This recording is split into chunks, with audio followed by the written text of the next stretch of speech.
Lumalabas na ang resulta ng premarital checkup nyo. Normal ang lahat sa katawan ni Wen Xiao, kaya lang si Miss Wen ay mahihirapang mabuntis. I-cancel ang kasal. Gumastos ako ng 40 milyong piso para pakasalan ka. Hindi para maging reyna ka lang sa bahay. Kaya pala ayaw mo akong pahawakin. May sakit ka pala. Jing, Doktor, nagkamali po ng nakuha na report. Ito po talaga ang tamang report. Napakabilis niya palang mabuntis. Basta't magkasama lang matulog, ay 100% mabubuntis siya. Lagot na. Jing, hintayin mo ako. Anong nangyayari dito? Tamang-tamang dating mo. Ang pamangkin mo ay isang inahing manok na hindi nangingitlog. Ibalik niyo agad ang dote at isama mo na siya paalis. Wen Xiao, wag po kayong magalit. Uuwi na kami ni Wen Shuyi para maasikaso ang kalusugan niya. Isa pa, sa bulok na ospital na ito, sino ba ang makakasiguro kung tama ang check-up nila? Yan Chen, sino ba ang hindi nakakaalam na ang ospital ng pamilya nyo ay laging puno? May nagdududa pa pala sa kakayahan ng ospital na ito. Uy, ang ganda pala ng babaeng ito. At mukhang mabait pa. Kaso kung ikakasal siya sa ganitong pamilya, ay pahihirapan lang siya ng husto hanggang sa mamatay. Mabait nga siya. Pero ang ganitong uri ng babae ay walang kaluluwa. Bakit hindi ka pa humabol? Kay Wen Xiao, at lumuhod para humingi ng tawad. Sinasabi ko sa iyo, mabubangkarote na ang Wenjia. Kapag ang alyansa sa pagitan ng pamilyang Wen at pamilyang Wen ay nabigo, ay mawawala ang lahat sa Wenjia kapag binawi ang dote at nakansela ang kasal. Alam ko na po, tita. Magpapacheck up na lang ako ulit sa isang espesyalista mamaya. Malas ka talaga.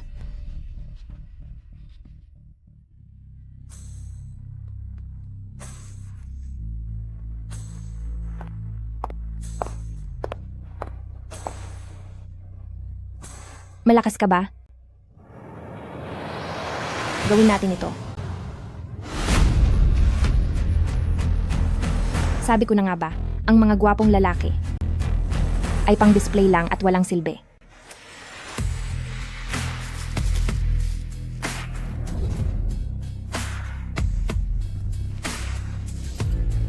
Mag-ipon ka ng lakas. Dahil sisigaw ka mamaya sa kama.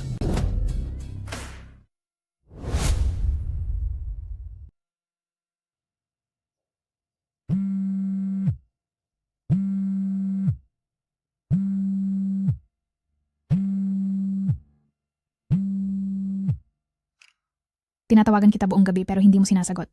Saan ka ba nagsusuot? Tita, naging abala po sa opisina kahapon. Nag-overtime po ako. Wala kang silbing baog. Tumawag si Wen Xiao para kanselahin ang kasal niyo. Tumawag na siya dito mismo sa bahay. At nagagawa mo pang mag-overtime? Kahit anong paraan pa ang gamitin mo. Kahit nagumapang ka pa sa kama ni Wen Xiao. Kaya naman pala galing siya sa pamilyang Wen Jia ng Jiangling. Kailangan mong makuha uli ang loob niya. Kung hindi, huwag ka na uling babalik sa bahay na ito.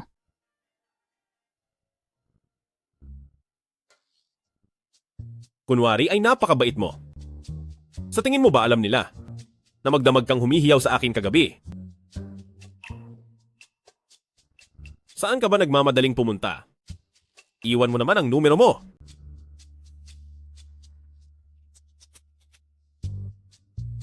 Dong, ang galing mo. Ay nagkakahalaga lang ng 1,500 piso. Bumalik ka na lang at magsanay pa ng husto. Hindi na ako muling uulit sa iyo. Maghanap ka na lang ng iba.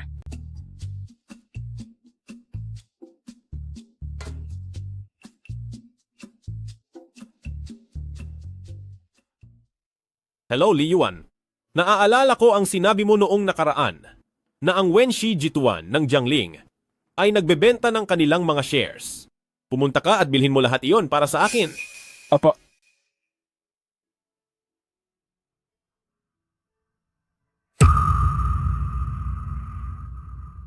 Makinig kayong lahat ng mabuti. Parating na ang ating bagong tagapangulo. Siya ang tanging pinuno ng pamilyang Huojia ng Gangdao. Siguraduhin ninyong walang magiging problema. Ang Huojaya ng Gangdao. Hindi mo ba talaga alam? Ang pamilyang Huojia ang pinakamayamang pamilya sa Gangdao. Kalat na rin sa buong mundo ang kanilang negosyo. At ang pinuno nila, na si Hu Yanchen, ay kilala sa pagiging mabilis at matatag sa pagpapasya. Sa murang edad ay siya na ang nangunguna sa listahan ng mga pinakamayayaman. Noong una ay nag-aalala ako na malugi ang kumpanya natin at baka hindi ako makahanap ng trabaho pag alis ko. Pero ngayon ay ayos na. Sakaling mapansin ako ni Huoye, magiging asawa na ako ng isang mayamang pamilya. Hinto mo na iyan. Wala ka namang magandang katawan. Wala ka ring maipagmamalaking pinagmulan. Kung pipili man si Huoye ay siguradong ako ang pipiliin niya.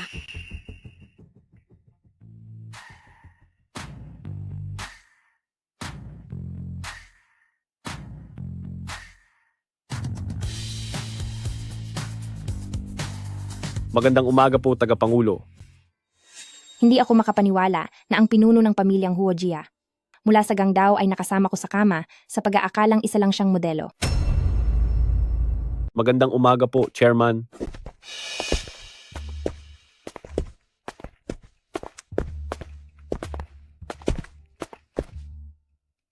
May chismis ako.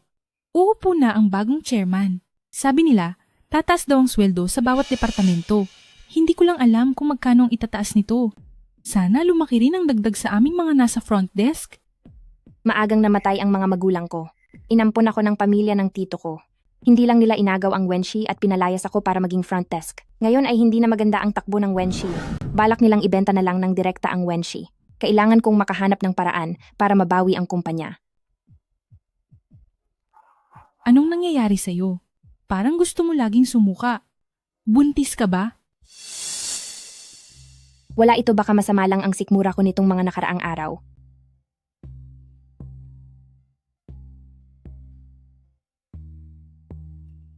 Para makasiguro ay magte-test muna ako.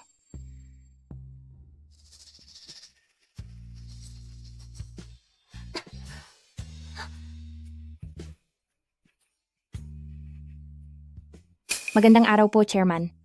Anong maganda? Hindi ba sabi mo ay hindi magaling ang abilidad ko? Hoy bata, ano bang pinagsasabi mo? Papasok na ako sa trabaho.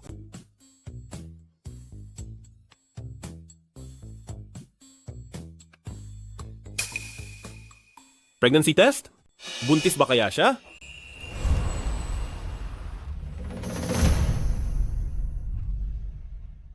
Mag-ayos ka ng libreng medical check-up para sa lahat ng empleyado ng kumpanya. Siguraduhin na maraming mga eksaminasyon para sa gynecology. Huwag magpapa-beauty pageant ba kayo? Layas.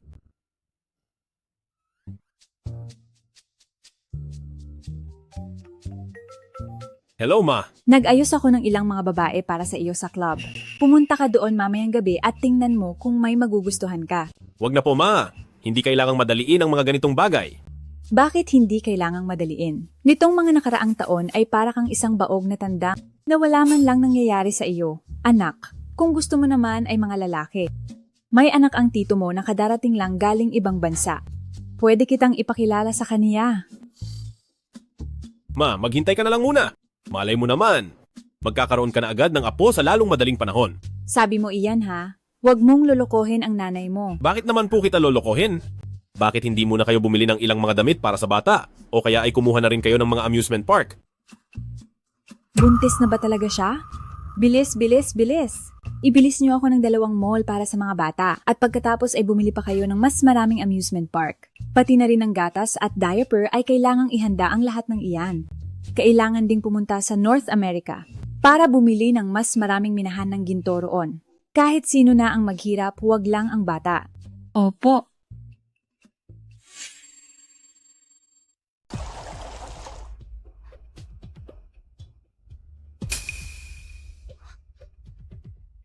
Nasaan na ba yung pregnancy test ko?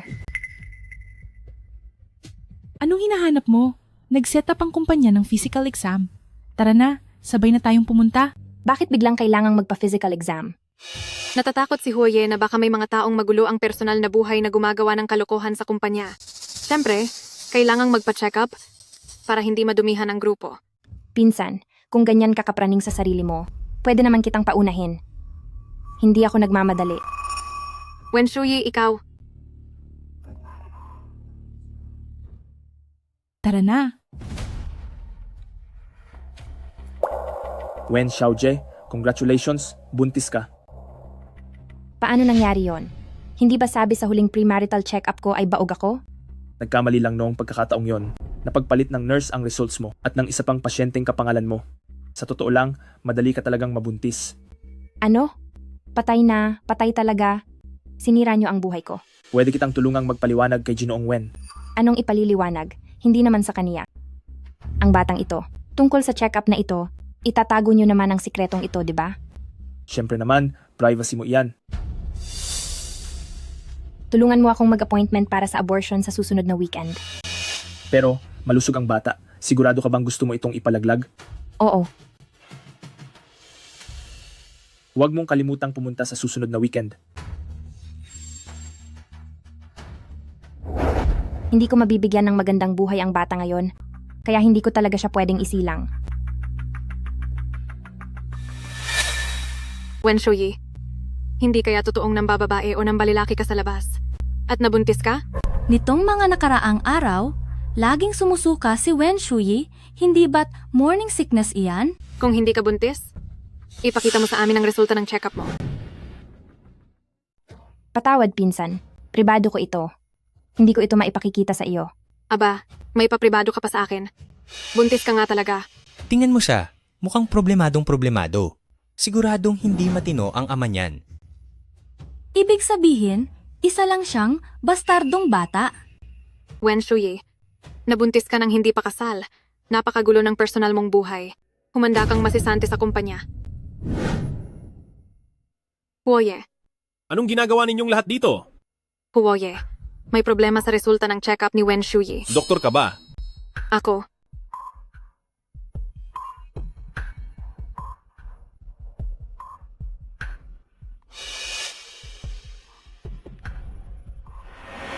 Huoye, ito po ang medical report ni Wen Xiaojie. Talagang buntis nga siya. Pero si Wen Xiaojie ay nagpa-appointment para sa abortion ngayong weekend. Naglakas loob siyang ipalaglag ang anak ko. Huwag ninyong gagawin iyon. Masusunod po, Huoye. Hindi ko akalain na ang anak ni Wen Xiaojie ay galing sa pinaka-elite na pamilya sa Gangdao at anak pa ng pinunong si Huo Yanwang. Muntik na akong mapahamak ng malaki.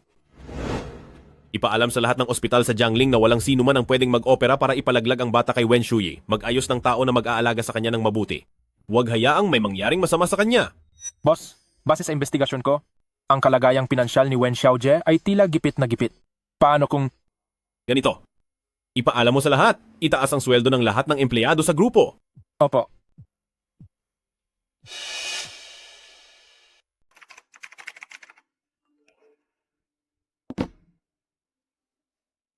Diyos ko, bilang isang receptionist, tumaas din ang sahod ko ng 50%.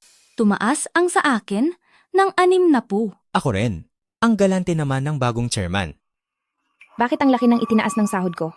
Wen Shuyi, magkano ang itinaas ng sahod mo? Baka naman kahit isang kusing ay walang itinaas. 23,000 pa rin ba? Pinsan, siguradong hindi mas malaki ang itinaas ng sa akin kaysa sa iyo. At saka, hindi dapat pinag-uusapan ng pribado ang tungkol sa sahod. Ikaw, Sige na. May gagawin lang ako kaya lalabas muna ako.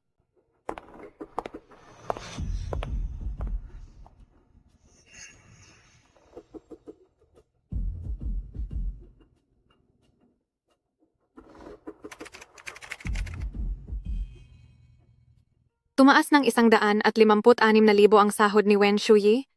Lahat ng hiling para sa taas sahod ay kailangang dumaan sa pag-aproba ni Chen Jingli. Nakipagtalik ba ang malanding ito kay Chen Jingli para lang tumaas ang sahod? Buntis ba talaga siya? Siguradong kay Chen Jingli ang anak na iyan. Kundi ay hindi naman ganoon kagalante ang kuripot na si Chen Jingli para taasan ng ganoon kalaki ang sahod niya. Wen Shuyi, tapos ka na. Pasok! Chen Jingli, gusto ko lang sanang itanong, kung may pagkakamali ba sa pagtaas ng sahod ko? Bakit ito naging 20,000%? Oo. Maliban sa akin, sino pa ba ang magiging ganito kabait sa'yo? Shuyi. Wen Shuyi, sabi ko na nga ba na may problema sa laki ng itinaas ng sahod mo? May asawa at anak na si Chen Jingli. Matanda na at panot pa. Nagawa pa talagang pumatol ni Wen Shuyi. Ginagawa ito ni Wen Shuyi para makaakyat sa posisyon. Ano ba ang hindi niya kayang gawin? Hindi niyo pa siguro alam. Ang pagtaas ng sahod ni Wen Shuyi ay 20,000%.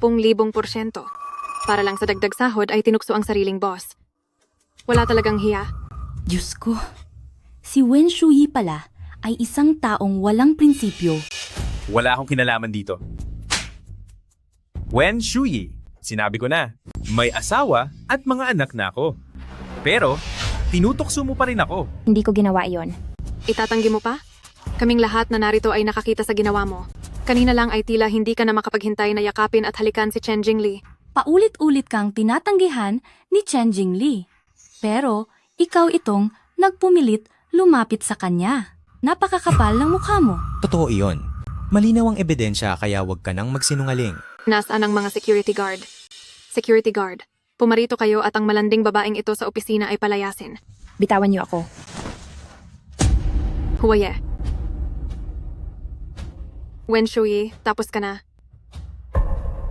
Huwaye, may gusto akong isumbong. Bitawan niyo siya. Anong nangyayari? Ipaliwanag niyo ng malinaw. Gusto kong magsumbong. Gumagawa ng kalaswaan si Wen Shuyi sa opisina at tinutokso ang kanyang sariling boss. Nabuntis pa siya ng bastardo nito. Ang pregnancy test na hawak ko ang magpapatunay. Magsalita ka. Hindi ko tinukso si Chen Jingli. Bigla niya lang akong niyakap kanina. Lumalaban ako sa kanya noon. Huwag kang maniwala sa paninira niya.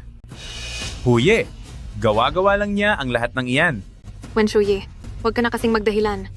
Alam naman ng lahat na noong nakaraan ay pumasok ka sa trabaho na puro hiki ang leeg.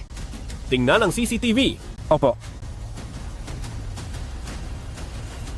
Paano mo kaya ako pasasalamatan? Bitiwan mo ako. Nakita niyo naman siguro lahat. Ginamit ni Chen Jingli ang kanyang posisyon para harasin ang kanyang tauhan. Kalad ka rin siya palabas. Huoye? Huoye? Patawad po. Nagkamali ako. Pasensya na po. Huwag niyo po akong tanggalin sa trabaho. Bigyan niyo pa po ako ng isa pang pagkakataon. Napakawalang kwenta mo. Ang lakas ng loob mong lokohin kami. Pasensya na, Shuyi. Nagkamali kami ng hinala sa iyo. Magsilabas ang lahat.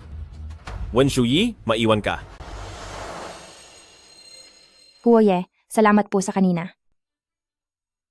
Wala ka naman talagang kasalanan. Napakagaling niyo talaga, Huwaye. Ang pamumuno niyo sa grupo ay isang malaking karangalan para sa amin.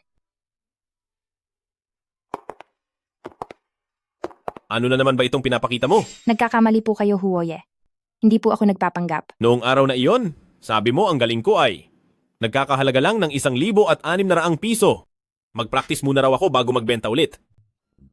At sabi mo pa ay hindi ka na mauulit sa akin. Humanap na lang daw ako ng ibang pagbebentahan.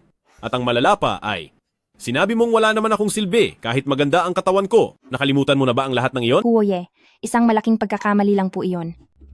Napagkamalan ko po kayong male model. Eh yung pagbubuntis mo sa anak ko nang hindi sinasabi sa akin? Pagkakamali rin ba iyon? Ang dinadala ko ay anak ng dati kong fiancé.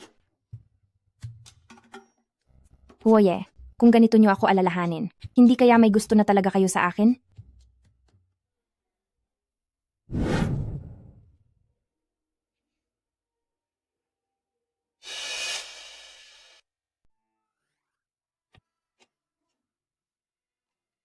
Huwaye, hindi ko akalaing magiging ganito kahit sa opisina. Papasok muna ako sa trabaho. Baka sakaling maging repeat customer pa ako balang araw.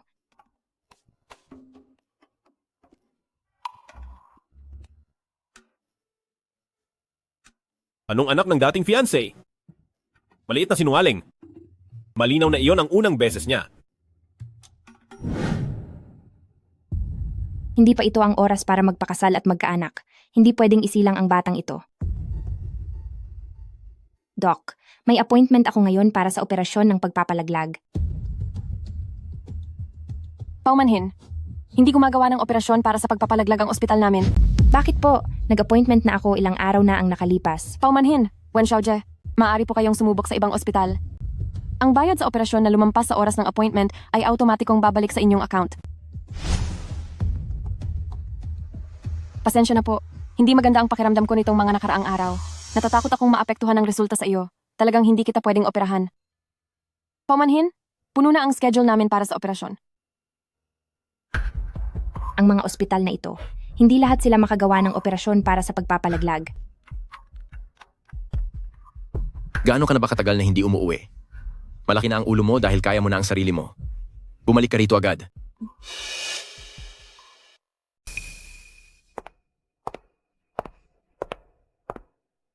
Shuyi, malapit na ang iyong magagandang araw. Si Wen Xiao ay handang kalimutan ng nakaraan at magbayad ng 240 milyong piso para pakasalan ka. Ang mga babae talaga. Kailangan mag-asawa sa huli. Siguradong hindi ka maghihirap kapag sinamahan mo si Wenjing.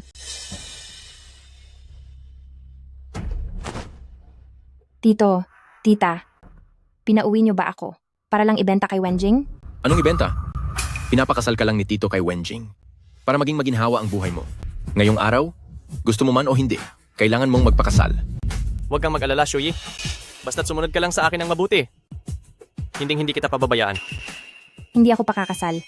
Interesante. Ngayon lang kita nakitang ganyan. Wen Xiao, hindi mo pa ba nahahawakan si Shuyi? Ang mga babae talaga, magiging sunod-sunuran din yan pagkatapos ng isang gabi. May punto ka. Sayang nga lang. Dahil buntis ako. Hindi niyo na ako maipagpapalit sa pera. Buntis? Imposible. Hindi ba't baog ka? At hindi mo man lang ako pinahawak noon pero ngayon, buntis ka na agad sa anak sa labas ng ibang lalaki? Wen Xiao, huwag kayong mag-alala. Siguradong palalaglag namin ang batang yan.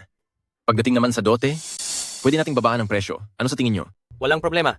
Hindi ko pa nasubukan pumatol sa isang buntis. Masarap sigurong subukan ng bago. Hindi na rin masama. Lumayo ka sa akin. Ayaw mong makuha sa santong dasalan. Gusto mo yata sa santong paspasan.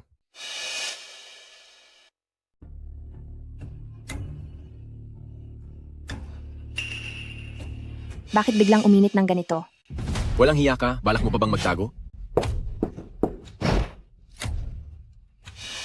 Sinasabi ko sa inyo, ang nasa sinapupunan ko ay anak ng pinuno ng Huoshi sa Gangdao.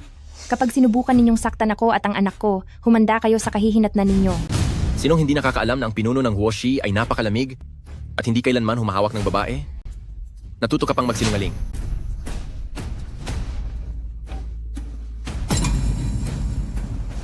Huo Yanchen, iligtas mo ako. Nagawa mo pang magsumbong sa ibang lalaki?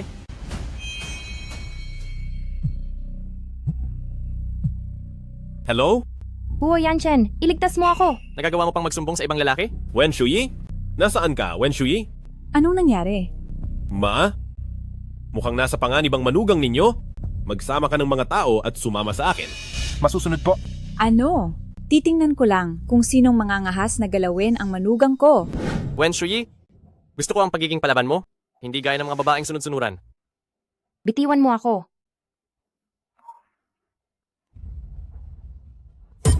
Wen Xiaowei, ngayong nandito kami, magagawa mo ang kahit anong gusto mo. Walang hiya ka. Nangangagat ka pa? Darating na rito si Huo Yanchen. Ay naku naman, Huo Yanchen pa? Isa siyang makapangyarihang tao sa Gangdao na kayang magpabagsak ng buong pamilya. Papatulan ka ba noon? Huwag ka nang mangarap ng gising. Sumunod ka na lang kay Wen Xiaowei para hindi ka na mahirapan pa. Habang nasa kama ko, nakukuha mo pang mag-isip ng ibang lalaki?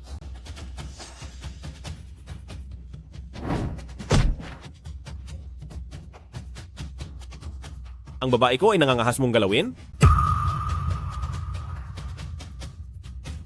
Ayos ka lang ba? Huo Yanchen, sa wakas ay dumating ka na. Ikaw pala ang kabit na iyan. Hindi mo ba kilala kung sino ang tatay ko? Ang lakas ng loob mong agawan ako ng babae. Pwe, hindi kami basta-basta pwedeng kalabanin. Ito kaya ang Jiangling, ang panganay na anak ng pamilyang Wen, si Wenjing. Ang pera ng pamilyang Wen, kaya kang durugin man anumang oras. Pinapayuhan kita. Lumuhod ka na agad kay Wen Xiaoye. Yumuko ka at humingi ng tawad. Anak. Anak, anong nangyari sa iyo? Huwag kang matakot. Mula ngayon, wala na muling mangangahas na mga api sa iyo. Huwag ka munang magsalita. Dadalhin kita sa ospital. Li Yuan, sa loob ng 3 minuto ay pababagsakin ko ang pamilyang Wen. Kung ano man ang ginawa ng iba na pananakit kay Wen Shuyi, ay pagbayarin mo sila ng doble. Huwag kang magtitira ng kahit isa. Opo. Huwag kang aalis. Sa lagay mong iyan ay nangahas ka pang bastusin ng madam. Hindi ba at kabit ka lang naman? Huwag kang magpanggap na malakas. Pababagsakin ang pamilyang Wen sa loob ng 3 minuto. Nakakatawa. Ikaw na suwail na anak. Sino ba talaga ang kinalaban mo? Ang lahat ng proyekto ng Wenshi ay naputulan na ng pondo. Bangkarote na ang pamilya natin. Ano? Makinig kayong mabuti. Ang amo ko ay ang pinuno ng Huo Jia mula sa Gangdao. Huo, Yan, Chen, ang buong Jiangling ninyo at ang lahat ng yaman ng mga pamilya rito kapag pinagsama-sama, hindi man lang aabot sa kalingkingan ng Huo Jia. Si Wen Shuyi na isang hamak na babae. Bugbugin niyo siya ng husto.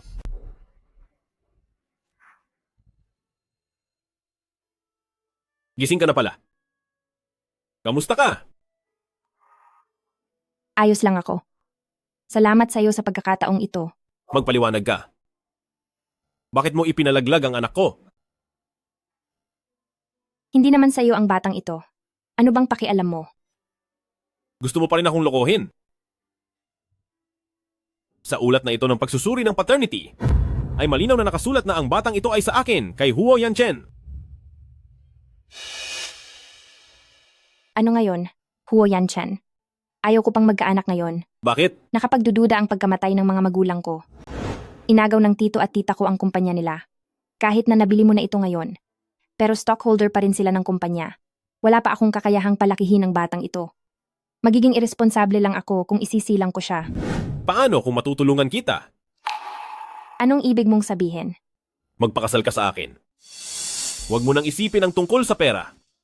Pagkatapos ng kasal, ang lahat ng resources ng Huoshi Jituan ay maaari mong gamitin. Tutulungan kitang alamin ang katotohanan sa likod ng pagkamatay ng iyong mga magulang. Kung hindi ka pa rin kampante, maaari muna tayong magkaroon ng contract marriage. Kontrata? Kukuha muna tayo ng marriage certificate. Huwag kang mag-alala.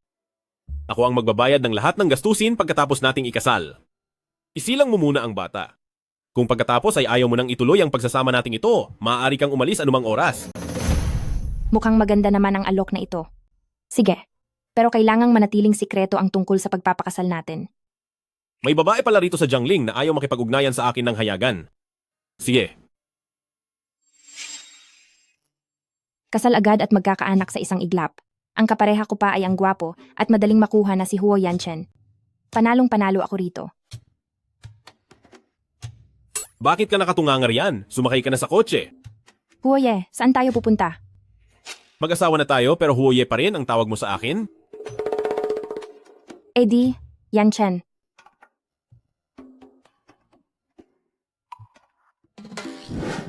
Manugang ko. Sa wakas ay nakita na rin kita. Itong pasaway kong anak, itinago ka niya ng husto sa amin. Tita. Tita pa rin ang tawag mo? Mama. Halika rito, dali, Shuyi. Tingnan mo, narito ang ibinibigay ni Mama sa'yo. Naghanda ako ng ilang mga regalo. Magandang araw po, sir at madam. 20 bilyonaryong marangyang sasakyan. 10 set ng pinakamagandang alahas ng Cartier. 10,000 tael ng ginto. 10 pribadong eroplano ng Airbus. Shuyi, tingnan mo agad. Mayroon ka bang nagustuhan? Ma, napakarami naman po nito, hindi ko ito matatanggap. Ang lahat ng ito kumpara sa sanggol sa loob ng iyong tiyan ay wala lang talaga. Maliit na regalo lang ito mula kay Mama. Ang kuripot nating lalaki sa pamilya ay sa wakas ay nagkaanak na rin. Tanggapin mo na. Huwag mong hayaang malaman ni Mama na tayo ay kasal lang sa kontrata. Salamat po ng marami, Ma. Sige na po, Ma. Kararating lang ni Shuyi at dadalhin ko muna siya sa kwarto para magpahinga. Sige. Sige na, pumunta na kayo.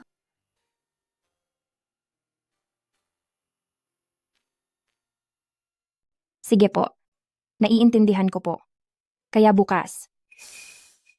Anong ginagawa mo? Shuyi, nakikinig ka ba? Oo, nandito ako. Tungkol sa aktibidad ng hotel natin para sa Valentine's Day. Ipapaliwanag ko na lang sa iyo ng detalyado bukas. Malapit na ang Valentine's Day. Hindi ko alam kung may tuturing ba akong Valentine mo.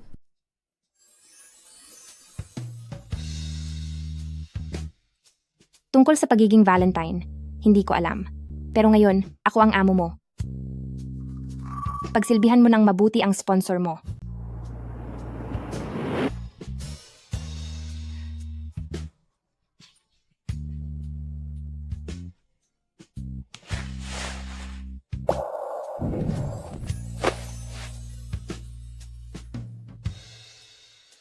Huwag mo na akong galitin.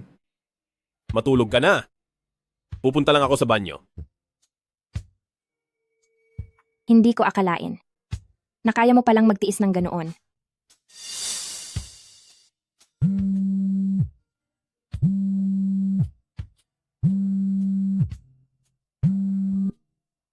Hello? Shuyi, bumalik ka agad dito sa kumpanya. Itinapon na sa labas ang lahat ng gamit mo sa desk. Pabalik na ako agad.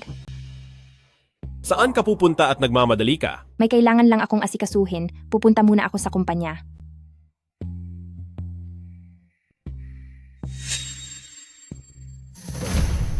Ilagay niyo ang lahat ng ito sa loob ng sako at itapon ang lahat sa basurahan. Luo Ching, huwag kang sumobra. Saan doon ang sobra? Hindi ko lang ito itatapon, kundi wawasakin ko pa ito. Ano ang karapatan mong itapon ang mga gamit ko? Sa wakas, tumigil ka na rin sa pagpapanggap na mabait dito sa kumpanya. Ayon sa mga patakaran ng kumpanya, automatikong matatanggal ang sinumang hindi papasok ng 2 araw. Ilang araw ka nang hindi pumapasok dahil sa pagbubuntis mo? Bakit ka pa mananatili rito sa kumpanya? Tama. Mahirap na talagang makahanap ng trabaho ngayon. Ang isang taong walang kakayahan na tulad mo, huwag ka nang mag-aksaya ng pwesto kung wala ka namang silbi. Wenshui, ayaw mong magtrabaho pero gusto mong sumweldo? Nananaginip ka yata ng gising. Huwag mong isipin na dahil kumuha ka ng mga extra para manggulo sa bahay noong araw na iyon, ay maniniwala na ako sa iyo. Kung totoo ngang buntis ka sa anak ni Huoye, bakit ka pa rin nagtatrabaho bilang receptionist dito sa kumpanya? May mga bagong empleyado na naghihintay na pumasok. Umalis ka na rito. Walang hiya kang babae ka. Talagang binaliwala mo lang ako.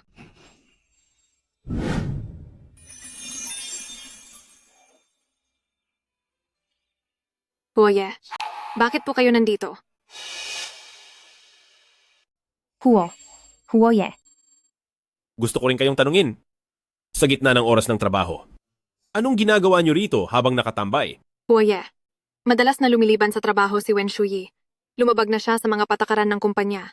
Dapat na siyang sibakin sa trabaho. Kami, nililigpit lang namin ang mga gamit niya para sa kanya. Totoo po iyon. Lumiban siya sa trabaho.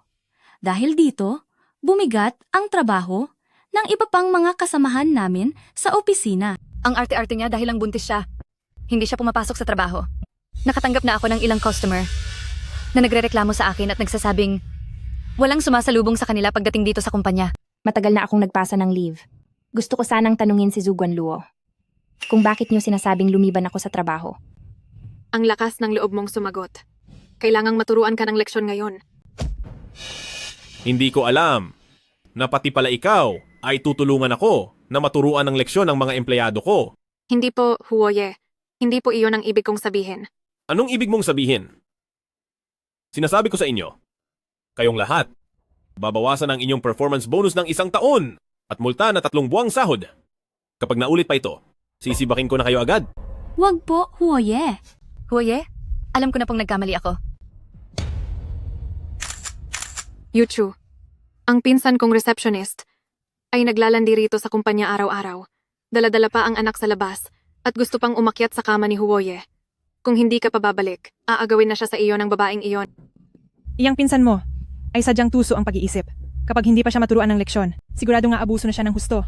Paakyat na tayo. Naintindihan ko. Shuyi, nabalitaan ko ngayong araw na naapi ka raw sa kumpanya nyo. Pinapunta ko na si Yanchen para asikasuhin yan. Sa susunod kapag sila ay muli kang ginulo, sampalin mo sila agad. Ang manugang ng Huojia ay hindi dapat sa isang maliit na jangling lang ay naaapi. Alam ko po. Salamat po, Ma. Ma, pinapunta kita rito ngayon dahil gusto kitang bigyan ng ilang bahay bilang bahagi ng dote mo. Ang kasal nyo ni Yanchen ay kailangang ganapin ng maaga. Kasi kung hindi, baka lumaki na ang tiyan mo at mahihirapan ka nang magsuot ng gown. Ma, napag-usapan na po namin ni Yanchen na pansamantala ay...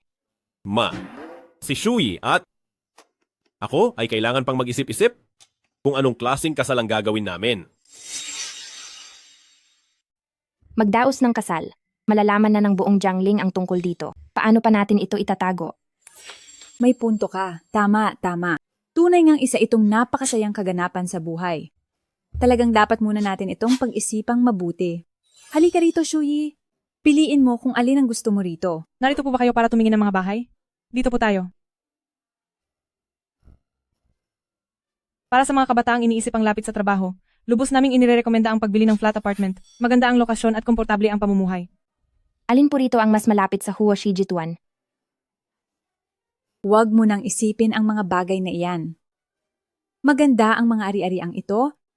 Kukunin na namin ang lahat ng mga flat apartment villa na mahigit 1,000 metro kwadrado.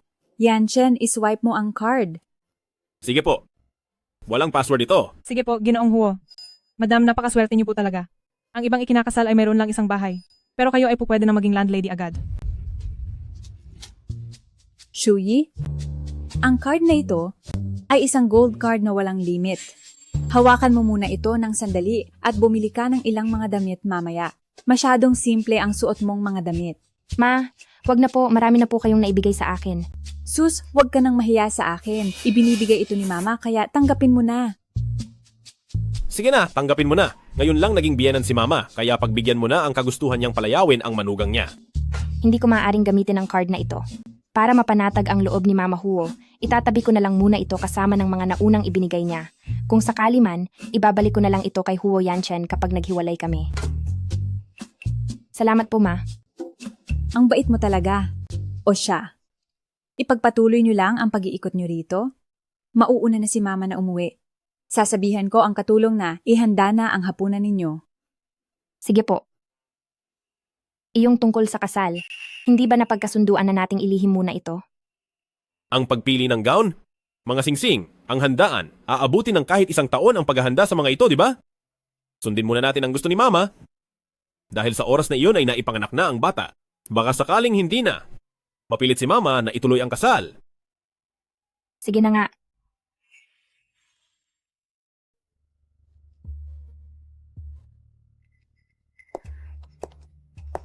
Anong nangyari? Hindi ko alam kung ano ang nangyari kay Zhuguan Luo kanina. Bigla na lang siyang nagalit ng husto at pinagalitan ako. Pinapahanap ka rin ni Zhuguan Luo kanina. Pinapapunta ka niya agad sa kanya. Kaya pumunta ka na doon dali. Naintindihan ko. Tahan na, huwag ka nang umiyak. Zhuguan Luo, ano po ang kailangan niyo sa akin? Malamig na ang kape, painitin mo ito para sa akin. Hindi na po masarap ang kape kapag pinainit muli. Papalitan ko na lang po ng bago. Hindi. Painitin mo iyan gamit ang init ng iyong mga kamay. Zhuguan Luo, sobra naman yata ang biro niyo. Sinong nakikipagbiro sa iyo? Painitin mo? Hindi pa ba sapat? May 8 hanggang 16,000 piso na rito na sapat na para sa isang buwang sahod mo. Zhuguan Luo, siguradong hindi papansinin ni Wen Shuyi ang maliit na halagang iyan. Buntis na nga, pero hindi pa rin tumitigil. Hindi ba't para lang mapalapit kay Huoye para makapag-asawa ng mayaman? Totoo iyan. Ibinubuka lang naman niya ang kanyang mga binti at malaki na ang kinikita niya. O kaya naman, ako na lang ang maghahanap ng mga kliyente para sa inyo, para mas lumaki naman ang kikitain nyo? Ay oo nga pala. Zhuguan Luo, noong huling nagpakalat ka ng malalaswang chismis tungkol sa amin ni Chen Jingli, hindi pa ba sapat ang nabawas sa sahod mo? Wen Shuyi, ano ang ibig mong sabihin? Dahil tila wala na namang sasabihin si Zhuguan Luo, aalis na muna ako. Sinabi ko bang pwede ka nang umalis? Marumi ang sahig na ito. Linisin mo ito para sa akin. Lumuhod ka. Dilian mo para luminis. Zhuguan Luo, si Wen Shuyi ay masyadong maarte ngayong buntis. Hindi pwedeng masagi at hindi pwedeng pagsabihan. Paano kung magsumbong na naman siya mamaya? Buntis man ako o hindi. Hinding-hindi ako luluhod. May dala ka lang na anak sa labas ay nangahas ka na lumandi kay Huoye. Bakit ka nagpapanggap na malinis na babae? Wen Shuyi, huwag mong kalilimutan na maagang namatay ang mga magulang mo. Kung hindi dahil sa kabutihan ng pamilya namin na ampunin ka, sa kalsada ka na sana natulog. Ipinanganak ka lang para pagsilbihan ako. Alam mo naman pala, kung hindi lang dahil sa maagang pagkamatay ng mga magulang ko, sa tingin mo ba ay magagawa mo pang magyabang dito? Wen Shuyi, kung hindi mo hihilurin ng dila ang kape sa sahig ngayon, lumayas ka na dito agad. Kung gusto mong maging aso, dilaan mo iyan mag-isa. Hawakan niyo siya. Bitawan niyo ako. Hindi ka pwedeng pumasok. Bitaw. Anong gagawin niyo? Ito ang napapala ng mga kumakalaban sa akin. Anong nangyayari dito? Huwaye, bakit po kayo nandito? Ayos ka lang ba?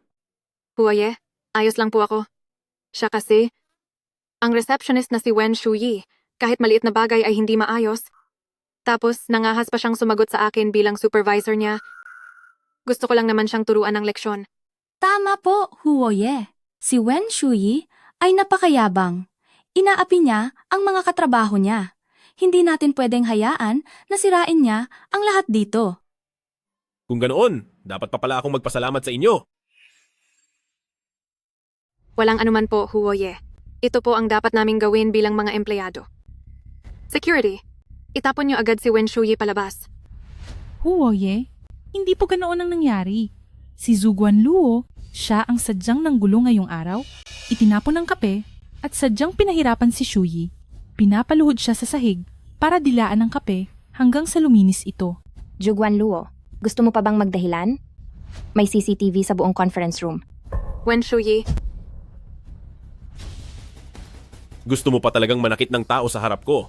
hindi po, Huoye. Nagkamali po ako. Hindi ko po ito sinasadya. Sampalin mo siya pabalik. Wen Shuyi, pinsan, hindi ko po ito sinasadya.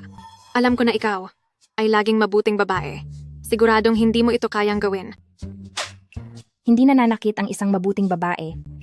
Pero ako, si Wen Shuyi, ay gagawin ito. Wen Shuyi, ang lakas ng loob mong sampalin ako. Sapat na ba ang 3 sampal? O baka naman, gusto mo pa ng mas marami? Huoye, bakit niyo po tinutulungan si Wen Shuyi? Isa lang siyang mababang tao na kinupkup ng pamilya namin. Bakit siya ihahambing sa akin? Kailangan ko bang magbigay ng dahilan sa'yo? Lumayas ka.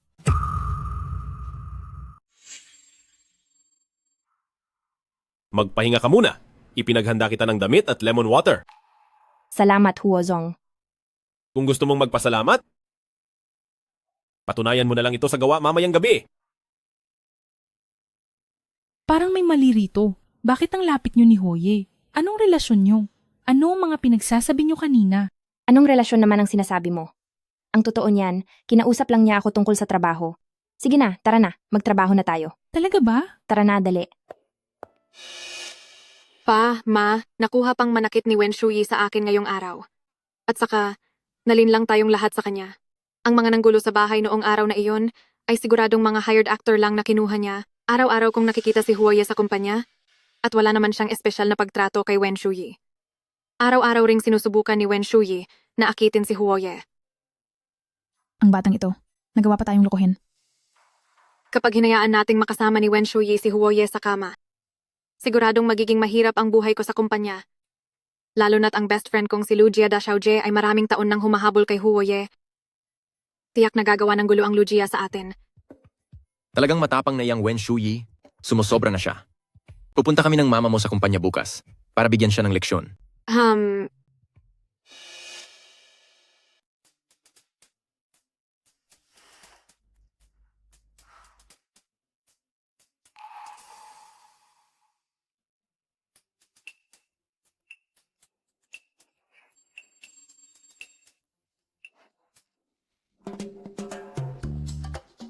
Ang aga mo atang nagising ngayon ah.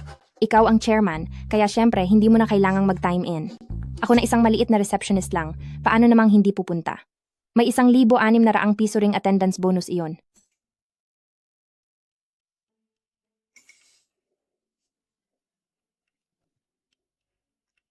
Sige na nga. Ipapasundo kita sa driver mamaya. Sige, Nasaan si Wen Shuyi? nandito po ako. Bakit niyo po ako hinahanap? Ikaw na walang hiyang babae ka? Pinalaki kita ng mahigit 20 taon, pero hindi ko akalain na magagawa mo ang ganito kahiyahiyang bagay. Anong pinagsasabi mo? Ano na naman ang ginawa ko? Ayaw mo pang aminin? Determinado ka talagang gumapang sa kama ni Huoye? Mga agaw ng lalaki ng iba? Ganyan ba ang itinuro namin sa'yo? Hindi ba si Wen Shuyi ito? Hindi ko akalain na ganito pala siyang klaseng tao. Gumagapang sa kama ni Huoye. Mukha lang pala siyang mabait pero nasa loob ang kulo. Mukha namang masunurin dati. Ang mga bibig niyo ba ay ginawa lang para manira ng ibang tao? Saan niyo naman nakuha ang balitang iyan? Luo Cheng. Sinisiraan ka? Alam mo ba na ang panganay na anak ng Lujia ay determinadong magpakasal kay Huoye kapag kinalaban mo ang Lujia? Pagkatapos ng lahat ng paghihirap namin sa pagpapalaki sa iyo ay ganyan mo pa kami babayaran? Paghihirap? Ang sinasabi ninyong paghihirap ay ang pagnanakaw sa kumpanya ng mga magulang ko at pagpapatrabaho sa akin para sa sarili kong matrikula. At ang balak na ibenta ako sa mayayamang pamilya para sa inyong magandang kinabukasan. Nagsisinungaling ka. Umuwi ka na agad. Bitiwan niyo ako. Ano ba ang gagawin niyo? Pagkidnap at pananakot ang ginagawa nyo. Lumayas ka. Isa akong shareholder ng kumpanyang ito. Maniwala ka man? O hindi? Ay sisibakin kita sa trabaho ngayon din? Pa, ma, anong nangyari? Isasama niyo ba si Wen Shuyi pa uwi? Ching-ching, tamang-tama ang dating mo. Si Wen Shuyi ay buntis sa anak ng kung sino lang. At gusto pang gumapang sa kama ni Huoye. Ngayong araw ay iuwi natin siya para maturuan ng leksyon. Kaya Shuyi, huwag mong sayangin ang mabuting intensyon ng mga magulang ko. Halika na. Pakawalan niyo ako. Sumama ka sa amin. Dalawang basura. Ang lakas ng loob ninyong magmayabang dito. Kayo na naman. Nagawa niyo pang guluhin si Wen Shuyi? Hindi pa ba sapat ang leksyong ibinigay ko sa inyo noong huling beses? Ikaw na naman, gigulo ka.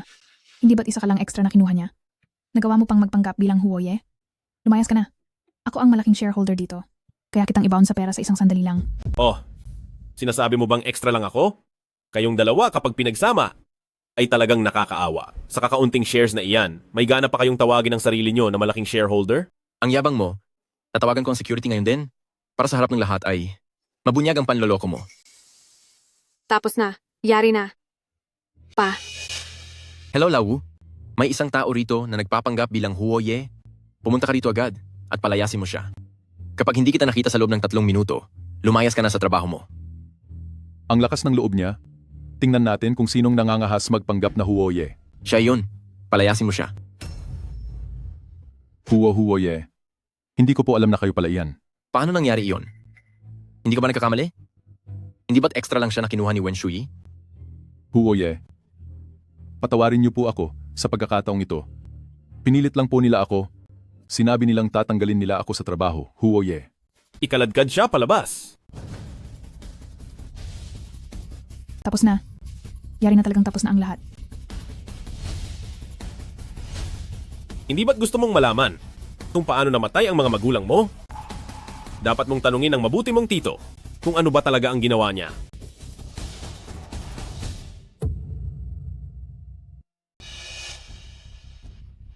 Lahat ng iyan ay kasinungalingan.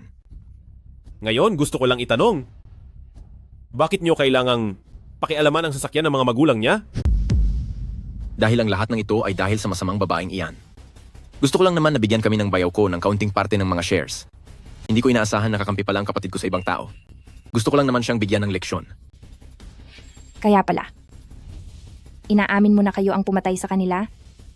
Kapatid mo siya sa dugo. Paano mo yon nagawa? Pwe, anong kapatid? Mas pinili pa niyang iwanan ang lahat ng mana sa iyo na isang pulot na bata kaysa ibigay sa sarili niyang kuya. Isang pulot na bata? Hindi ba ako tunay na anak ng mga magulang ko? Pero, minahal nila ako ng husto simula noong bata pa ako. Isipin mong mabuti. Hindi ba wala kang alaala sa Wenjia? Bago ka mag-3 taon, iyon ay dahil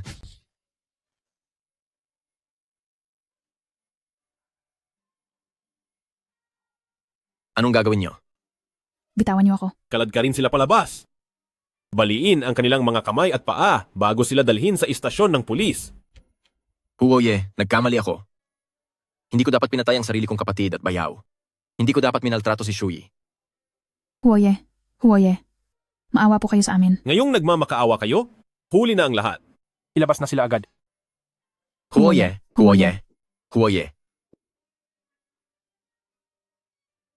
Ang Luojia. Tapos na. Wen Shuyi. Kasalanan mo ang lahat ng ito. Kaya pala, hindi ako bahagi ng Wenjia. Sinasabi ko na nga ba, paano nagagawa ng isang tao ang ganitong mga bagay sa sarili niyang pamilya? Shuyi, kung gusto mong umiyak, ilabas mo lang.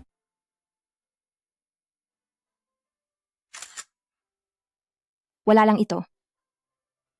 Papunta na ako sa trabaho. Sakto lang. Naayusin ang pakiramdam ko. Sige. Magpahinga ka muna.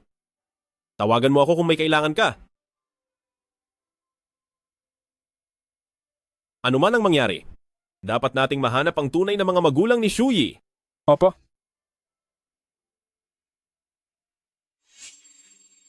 Yuchu, tingnan mo. Siya nga iyon. Hayaan mo na ang pagiging malandi niya simula bata pa siya. Pero sa pagkakataong ito, nakuha pa niyang akitin si Huoye. Dahil sa kanya, ang mga magulang ko, na sarili niyang tito at tita ay nakulong. Ano na ang gagawin natin tungkol dito? Inaakit niya ang taong gusto ng kapatid ko. Tingnan mo kung paano ko siya tuturuan ng leksyon. Ma, ang charity gala ngayong weekend. Pwede bang mag-imbita ng mga tao mula sa Huoshi Jituan? Siyempre naman. Pero bakit bigla mong gustong imbitahan sila? Alam mo naman kung gaano ko nakatagal gusto si Yanchen. Gusto ko lang siyang makasama, nang mas madalas. Ang charity gala ay para talaga sa nawawala kong tunay na anak. Sana ay maawa ang pusa. Dahil sa lahat ng mga mabuting gawa na ginawa ko. Sana ay mahanap ko na siya agad.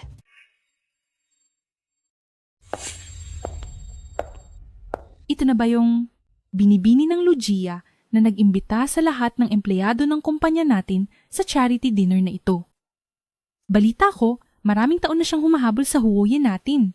Siguro, gusto na naman niyang samantalahin ang pagkakataong ito para mapalapit sa Huoye. Akala mo ba dahil lang nakasuot ka ng gown, ay magiging ganap na swan ka na mula sa pagiging pangit na bibe? Luoching, anong ginagawa mo rito? Ang organizer ng charity gala na ito na si Lu Yuchu mula sa Lugia ay matalik kong kaibigan. Bakit hindi ako pwedeng pumunta rito? Luoching, pakiusap, harapin mo ang katotohanan. Bagsak na ang negosyo ng Luogia at bangkarote na kayo. Ano pa ang ipinagmamalaki mo? Ikaw! Ching Ching, bakit ka napunta rito? Mukhang pamilyar ka. Sino ka nga ulit? Magandang araw po. Ako po si Wen Shuyi. Isa po akong empleyado sa Huoshi Jituan. Ikaw pala si Wen Shuyi.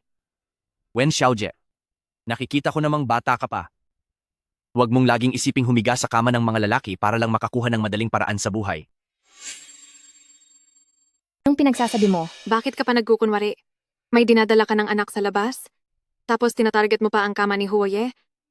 Wala ka talagang hiya. Buntis pala ang babaeng ito. Personal kong bagay ito. At wala kayong pakialam dito. Tara na. Talagang hindi nyo kilala ang mga lalaki.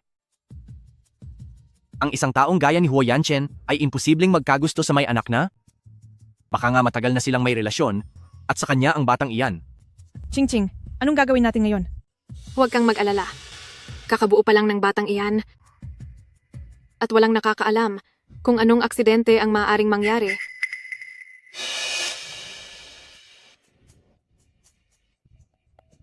Luoching.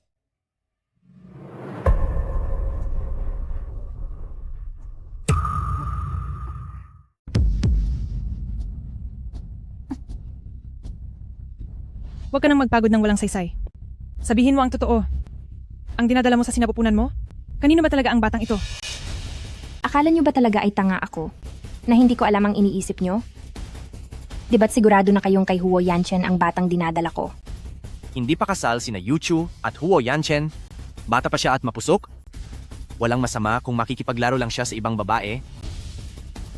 Pero hinding-hindi siya dapat makabuo ng anak. Anong gagawin mo? Mukha ka namang mabait na babae sa paningin ko. Bakit ang tigas ng ulo mo? Sisihin mo ang sarili mo dahil hindi ka marunong lumugar. Kinalaban mo ang lalaking hindi mo dapat kinalaban. Nasaan si Wen Shuyi? Huoye, masama ito. Nawawala po ang madam. Li Yuan, magtipon ka ng mga tao. Kailangang mahanap niyo si Wen Shuyi. Masusunod po. Nahanap na ang madam. Nasa dressing room po siya. Tara. Kapag ininom mo itong pampalaglag at nawala ang bata, hindi ka na namin guguluhin pa. Huwag kang managinip. Wen Shuyi? Hinding-hindi ko gusto ang ganyang hitsura mo. Isa ka lang namang pulot na ulila. Bakit ikaw pa ang nakakuha ng lahat ng pagmamahal ni na tito at tita? Inumin mo ito. Wen Shuyi. Huo Yanchen. Hayop ka, naglakas loob ka pang magtago. Wala talaga kayong silbi kahit isang babae lang. Hindi nyo pa kaya.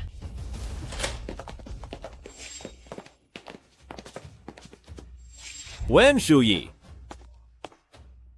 Shuyi. Shuyi, ayos ka lang ba? Yanchen. Bilisan nyo, tumawag kayo ng doktor. Opo. Mukhang sawa na kayong tatlo sa buhay nyo. Kasalanan niya ang lahat. Kasalanan ito ni Wen Shuyi. Kung hindi dahil sa kanya, hindi sana namatay ang mga magulang ko. Hindi rin sana na bankrupt ang Luo Jia. Kasalanan ito lahat ni Wen Shuyi. Huo Yanchen, isa lang siyang ambisyosang babae. Huwag kang magpaloko sa kanya. Sino ka sa akala mo? Yanchen, sinisikap lang ni Kuya na tulungan ka. Kilalanin mo ang tunay niyang pagkatao. Tumahimik ka. Gusto mo na bang mamatay? Yuchu, Xingqige, tulungan niyo ako. Kalad ka rin siya palabas. Ipadala siya sa mga magulang niya.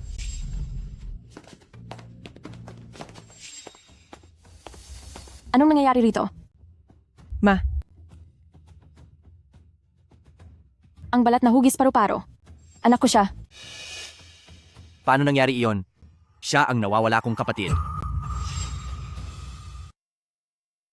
Nasa kritikal na kondisyon ang pasyente ngayon at may mga senyales din na malalaglag ang bata. Gawin niyo ang lahat ng inyong makakaya. Siguraduhin muna ang kaligtasan ng pasyente. Opo. Anak ko, paano ito nangyari? Huli na ang pagdating ni Mama. Siya ba talaga ang ating anak? Hindi ko alam, hindi ko talaga alam. Pero sa likod ng kanyang tainga, mayroong balat na hugis paru-paro na katulad ng sa ating anak. Anak ko, kasalanan ko ang lahat. Dapat ay mas napaaga ang dating ni Mama. Paano siya naging kapatid ko? Ma, siguradong nagkakamali ka lang. Tama yon. Ang Wen Shuyi na iyon. Nabuntis siya nang hindi pa kinakasal. Ang walang hiyang babaeng iyan. Paano siya naging ate ko? Dapat ay pinainom na siya ng pampalaglag ng mas maaga. Tumahimik ka. Gusto mo bang tahiin ko ang bibig mo? Yanchen, patawarin mo ako. Huo, Yanchen, matagal ka nang minamahal ni Yuchu. Bakit ang lupit mo sa kanya? Akala mo ba ay makakatakas ka? Huoye, nalaman na ang lahat. Ang tunay na mga magulang ni Wen Xiaojie ay sina Lu Zong at Lu Furen. Tingnan nyo ng mabuti. Sino ba talaga ang tunay ninyong anak? Si Shuyi nga ang tunay nating anak. Siya nga talaga ang aking kapatid. Ano ba itong nagawa ko? Si Wen Shuyi pala ang tunay na anak ni Mama at Papa. Kasalanan ko ang lahat. Nararapat lamang akong mamatay dahil sa ginawa ko. Hihingi ako ng tawad sa pamamagitan ng aking kamatayan ngayon din. Sinabi ko bang pwede ka nang umalis? Sinasabi ko sa inyo, kapag may mangyaring masama kay Shuyi at sa bata, papatayin ko kayong buong pamilya para magbayad sa kanya. Kumusta siya? Mabuti na lang at naagapan ng paggamot. Wala nang panganib sa buhay ng pasyente at ng sanggol. Pero may bali siya sa binti. Kailangan niyang manatili sa ospital para maobserbahan ng ilang panahon. Anak, kumusta ka na? Ibalik muna ang pasyente sa kwarto para makapagpahinga. Yanchen, kasalanan ko ito bilang nakatatandang kapatid. Hindi ko gustong saktan si Shuyi, pero hindi namin sinasadya. Hindi namin alam. Talagang kasalanan mo ito. Pero hanggang ngayon, ay hindi mo pa rin alam kung ano ang iyong naging pagkakamali. Hindi ganoon iyon. Yanchen, ang hindi alam ay walang kasalanan. Patawarin mo na sila sa pagkakataong ito. Napakabukas palad mo naman bilang tunay na ina. Matapos magdusa ng husto ng sarili mong anak, gusto mo pa rin silang pagtakpan? Dalhin sila sa presinto. Opo, ilabas sila.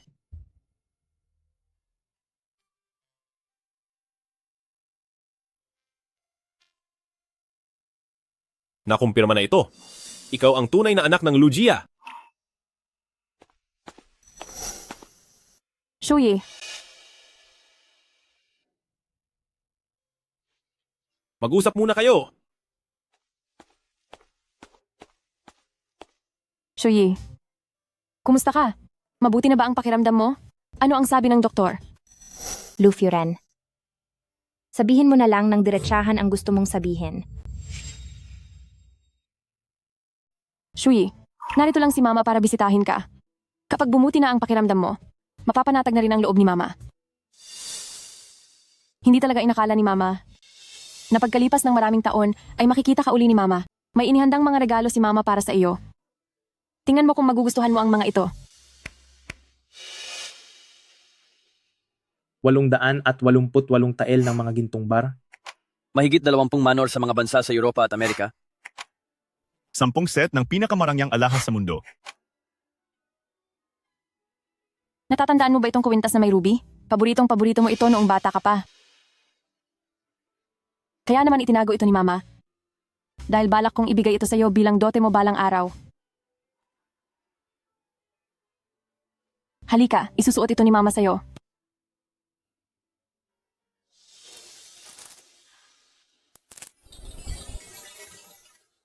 Napakaganda talaga. Ang ganda-ganda ng anak ko. Hindi talaga inakala ni Mama na makikita pa kitang isinusuot ito. Shuyi, ang kwarto mo sa bahay ay gaya pa rin ng dati. Ang pinakamalaking hiling ni Mama ngayon ay sana ay makauwi ka para bumisita. Sige po. Uuwi po ako para bumisita. Mabuti naman. Susunduin ka ni Mama bukas para makalabas ng ospital at iuuwi na kita sa bahay.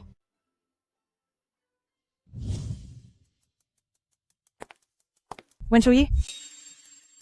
Bakit ka napunta sa bahay namin? Tunay akong anak ng Lujia. Bawal na ba akong bumisita rito? Mukhang ayaw talagang bumitaw ni Lu Furen. Isang gabi lang ang lumipas. Nailabas mo na agad silang dalawa. Ma, tingnan mo siya. Lagi na lang siyang sarkastiko kung magsalita. Tama na, tumigil ka na muna sa pagsasalita. Shuyi, tara. Sasamahan ka ni Mama para tingnan ang kwarto mo.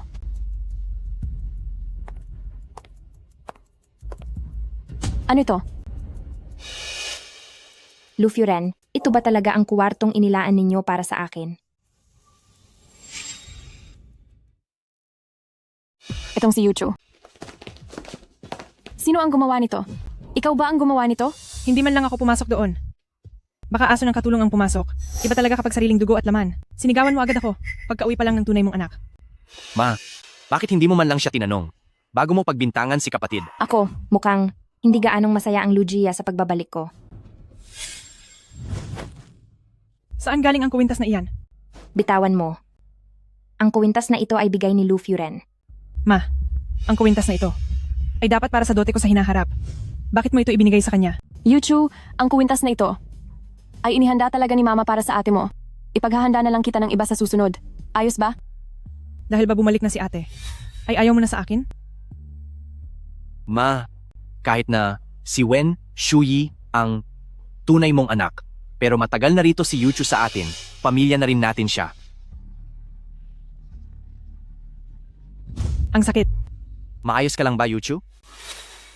Bakit mo ginawa iyon kay Yuchu? Humingi ka ng tawad sa kanya. Kung hindi, huwag kang umaasang makakapasok sa bahay na ito. Tama na. Lu Xingqi Yuchu, makinig kayong mabuti. Ang nanay ninyo, ang umiyak at nakiusap. Para lang mapauwi ako rito. Lu Furen, gusto mo akong bumalik. Pero kinukonsinti mo naman ang nanakit sa akin, ang Lujia na ito. Ay hindi ko na kailangan. Shuyi, Xingqi, bakit mo sinasabi iyan sa kapatid mo? Ginagawa ko lang ito para kay Yuchu. Wen Shuyi, hinding-hindi ko hahayaang agawin mo ang lahat sa akin.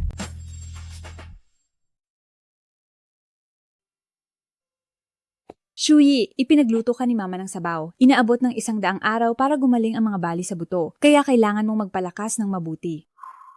Tungkol naman sa Lujia na iyan, hindi kanila gustong kilalanin at wala rin tayong pakialam sa kanila. Huo Furen, nandito po si Hinoong Lu at si Lu Furen. Gusto raw po nilang makita. Ang young madam, may mahalaga raw silang sasabihin sa kanya. Nagpapanggap lang sila. Sige na, papasukin mo sila. Gusto kong makita kung ano ba talaga ang mahalagang bagay na iyon. Opo. Kayo ba ang mag-asawa mula sa Lujia? Opo. Narito kami ngayon para bisitahin si Shuyi. At saka para...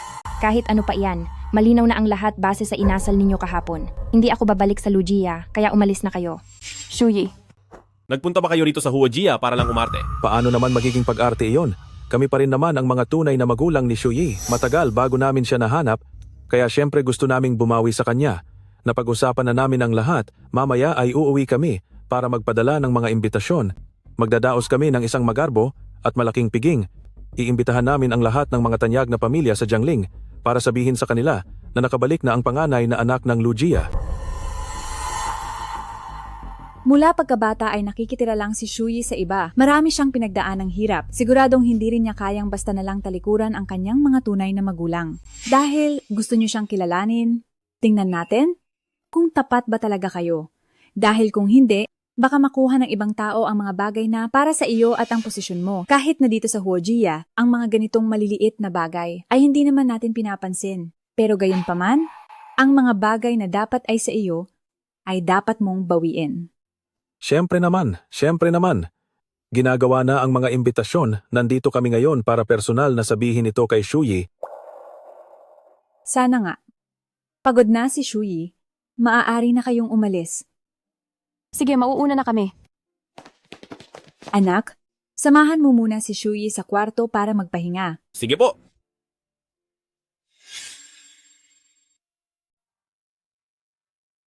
Alam niyo na sa loob ng maraming taon ang Lugia ay patuloy na naghahanap sa aming tunay na anak na babae na matagal nang nawawala.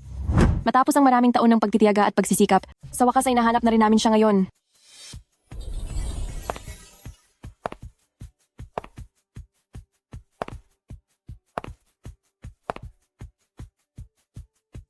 Sa inyong lahat, ito ang tunay na panganay na dalaga ng Lugia, si Wen Shuyi.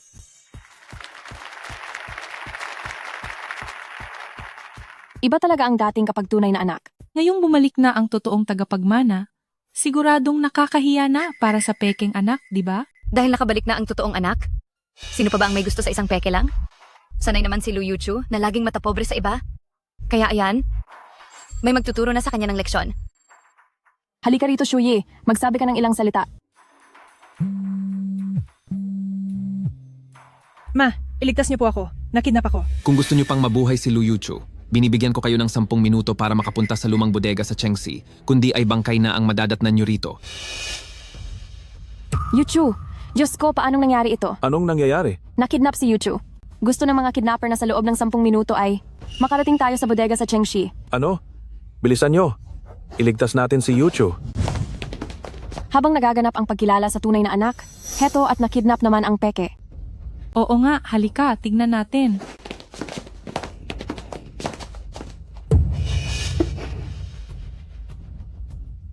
Wen Shuyi.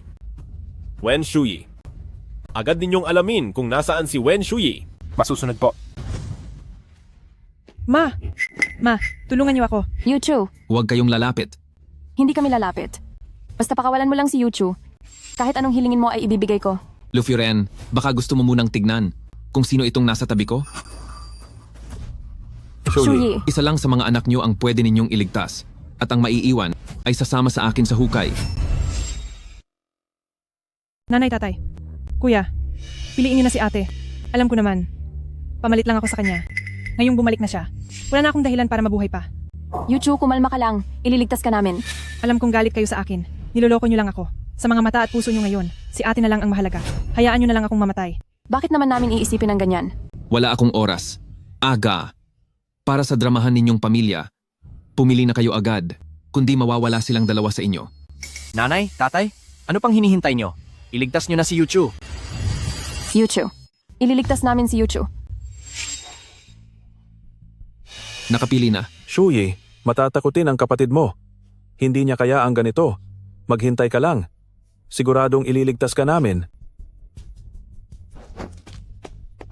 Yuchu, ayos ka lang ba? Anong gagawin natin?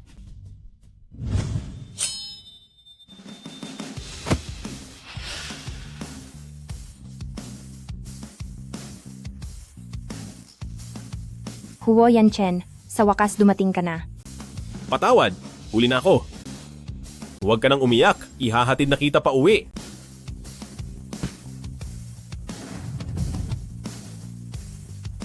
Liwan, dalhin mo sila sa istasyon ng pulis. Opo, ilabas na sila. Shuyi, patawad kami ay. Bulag talaga kayong dalawa. Hindi nyo deserve na maging magulang ni Shuyi. Shuyi, hindi namin sinasadya. Nay. Yuchu, ayos ka lang ba?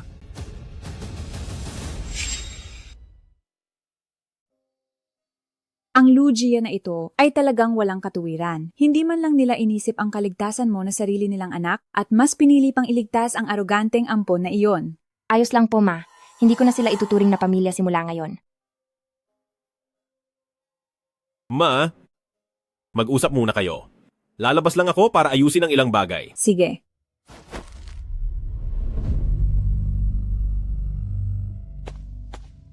Nakaayos na ba ang lahat ng ipinapagawa ko sa iyo? Ayos na ang lahat, Huoye. Inihahanda niyo ba ang handaang ito dahil nakita niyong nasira ang piging para sa pagkilala kay Madam kaya gusto niyo siyang bawiin ng bago? Masyado ka ng madaldal. Ha. Ibababa ko na po ito, Huoye. Siguro naman sasaya na siya ng dahil dito. Bakit parang laging wala si Huo Yanchen nitong mga nakaraang araw? Nabalitaan mo ba? Balita ko ay naghahanda si Huoye para sa isang kasalan. Kasal? Ibig sabihin ba ay ikakasal na siya sa kasama niya rito sa bahay? Hindi rin natin masisiguro iyan. Pumalat ang balita tungkol sa nangyaring kidnapping sa piging noong nakaraang araw. Mas pinili pa ng Lugia ang kanilang ampon kaysa sa sarili nilang anak. Ngayong ganyan na siya itinakwil, paano pa siya mapapakasalan ni Huoye? Oras ng trabaho ngayon? Lakas ng loob ninyong pag-usapan ang mga personal na bagay tungkol sa amo? Gusto nyo na bang mawala ng trabaho? Layas. Magandang araw po, madam.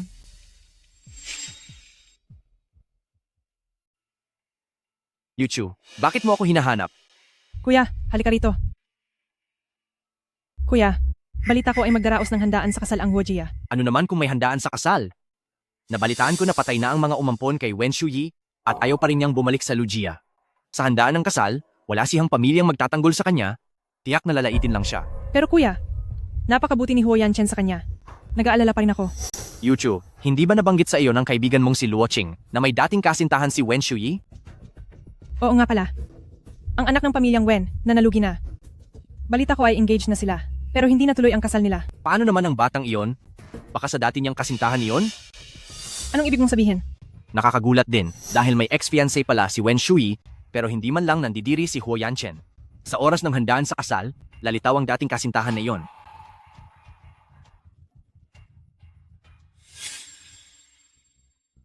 Balita ko sa handaan sa kasal ni Huoye. Halos lahat ng mayayaman sa Jiangling ay inimbitahan. May ganda rin naman ako. Kung makakausap ko lang si Huoye kahit sandali, talaga namang swerte ko na. Baka nga, mapatalsik ko pa ang hindi ko pa nakikita na ginang ng Huojia at palitan siya sa kanyang pwesto. Saang pamilya kagaling? Napakawalang modo mo naman. Ang lakas ng loob mong pumunta sa handaan ni Huoye. Tingnan mo muna ang sarili mo bago ka magmalaki. Alam ko naman kung sino ako, di ba? Hindi mo na kailangang sabihin pa yan. Bakit? Hindi ba totoo? Tingnan mo muna ang antas mo sa buhay.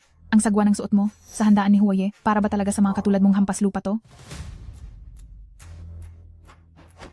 Tatakas ka pa? Tatawag ako ng security para palayasin ka. Ang lakas ng loob mong itulak ako. Magpatingin ka sa doktor kung bulag ka. Huwag kang kumahol dito. Assistant Lee, napakabastos talaga ng babaeng ito. Nakuha niya pang manulak sa harap ng maraming tao. Kalad ka rin mo na siya palabas. Tama ka? Lagot ka na ngayon. Mga tao, binastos ni Dalagang Zhao si Madam Huo. Paalisin siya rito. Ano? Siya pala si Madam Huo. Ilayo siya rito. Nagkamali po ako, patawad. Patawarin niyo po ako. Madam, magsisimula na po ang handaan, tumuloy na po kayo roon. Sige, naintindihan ko. Maraming salamat sa tulong mo. Walang anuman po, mauna na po ako sa trabaho. Ang misteryoso ni Huo Yanchen nitong mga nakaraang araw, pinaasikaso pa niya ako sa butler para makapunta sa handaan na to. Titingnan ko talaga kung ano ba talaga ang binabalak niya. Ito ang tunay na anak ng Lugia, si Wen Shuyi. Narinig ko na sabay silang dinukot ng pekeng anak. Pinili ng Lugia ang pekeng anak at hindi man lang siya pinili. Talagang walang puso ang Lugia na iyan. Baka naman ang tunay na anak ang may gawa ng sarili niyang kahihiyan. Tapos na ako uminom, ate. Pupunta lang ako sa banyo. Sige, pumunta ka na. Ikaw ang dating fiancé ni Wen Shuyi, na si Wenjing? Ikaw ba? Ang ampon ng Lugia, na si Lu Yuchu. Hindi mo pa ba alam? Kinilala na muli si Wen Shuyi ng Lugia at naging panganay na anak na siya ng Lugia. Dati pa ay minamaliit ka na niya. Talaga bang tatanggapin mo na lang ito? Anong ibig mong sabihin? Kung makikipagbalikan ka sa kanya, baka muling bumangon ang pamilyang Wen. Hindi mo na kailangang manatili rito para pagsilbihan ang mga mayamang babae. Gawin mo lang ang sinasabi ko at sisiguraduhin kong makukuha mo ang gusto mo. Anong balak mong gawin? Wen Shuyi, hindi kita palalampasin sa pagkakataong ito. Bitawan mo ako. Shuyi, magbalikan na tayo. Alam kong hindi mo ako kayang iwan. Dahil kung hindi, hindi ka sana nagbuntis at nagpakasal kay Huo Yanchen. Hinihintay mo akong puntahan ka? Hindi ba? Diyos ko, hindi pala kay Huye ang dinadalang anak ng mapapangasawa ni Huye? Balita ko, malandi ang babaeng yan. Baka magaling lang siya sa kama. Kaya baliw na baliw sa kanya si Huye. Kaya kahit may kasama ng bata, tinanggap pa rin niya. Nasisiraan ka na ba ng bait? Akala mo dati baog ako, kaya gusto mong makipaghiwalay. Tapos pinilit mo pa ako pagkatapos. Ano sa tingin mo sa akin? Basurahan. Kahit na may galit ka sa akin, kailangan mo pa rin isipin ang bata. Hindi pwedeng lumaki ang bata nang walang ama. Anong pinagsasabi mong kalokohan? Anong kinalaman mo sa batang dinadala ko? Anong kinalaman? Ako ang tatay ng bata. Shuyi, alang-alang sa bata, magbalikan na tayo please. Wen Shuyi, siya ba? Yung dati mong fiancé? May anak na pala kayo? Bakit kayo naghiwalay? At talagang dito pa sa kasal ni Huoye, kapananggulo. Napakabait sa iyo ni Huoye. Bakit hindi mo man lang siya pinapahalagahan? Tama, ganyan pala talaga ang ugali ng babaeng yan. Kaya naman pala mas gusto ng Lugia ang peking anak kaysa sa totoong anak na ito. Masyadong magulo ang personal na buhay niya.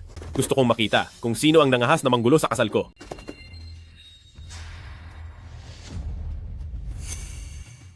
Yanchen, huwag kang makikinig sa mga kalokohan nila. Wala talaga akong kinalaman sa kanya. Huoye? Testigo ako. Isa lang siyang babaero. Noong kasama pa niya si Shuyi, magulo na ang personal na buhay niya. Sino sa buong Jiangling ang hindi nakakaalam na siya ang pinakamaharot sa lahat? Hindi talaga mapagkakatiwalaan ang mga sinasabi niya. May maniniwala ba sa mga sinasabi niyo? Ikaw? Nakaharap na ang mga magulang. Puro lang ba kuwentuhan iyon? Na ang dinadala niyang bata ay hindi sa akin? May maniniwala ba? Shuyi, alam kong hindi mo kayang makipaghiwalay sa pinuno ng Huo Jia. Ayos lang. Ako na ang magsasabi para sa iyo. Sigurado ka bang sa iyo ang batang ito? Siyempre, sa akin ang batang ito. Kaya gusto kong bigyan ng pamilya ang bata. Hay, ganoong klase palang tao itong si Shuyi. Totoong may kalokohan siya sa ibang lalaki. Hay, dahil hindi siya lumaki sa piling natin, napariwara na siya ngayong malaki na siya. Nakakahiya talaga sa Lugia natin. Ang panggugulo mo rito ngayong araw, sarili mo ba itong desisyon o may nag-utos lang sa iyo? Wala akong alam sa anumang utos. Ang alam ko lang ay mahal ko si Shuyi. Dinadala ni Shuyi ang anak ko. Pananagutan ko si Shuyi. Shuyi.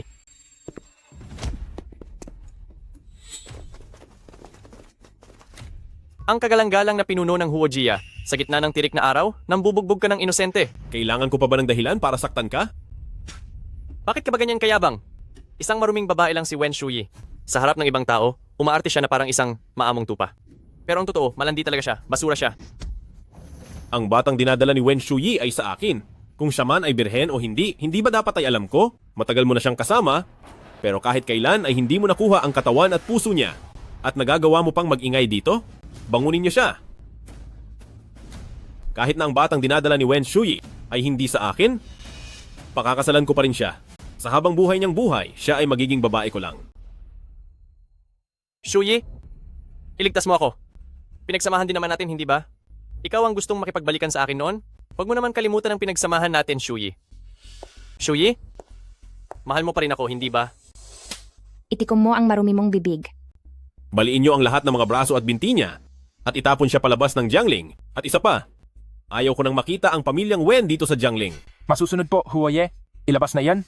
Bitawan niyo ako. Huwag. Huwag. Huo Yanchen. Paano mo ito nagagawa sa akin?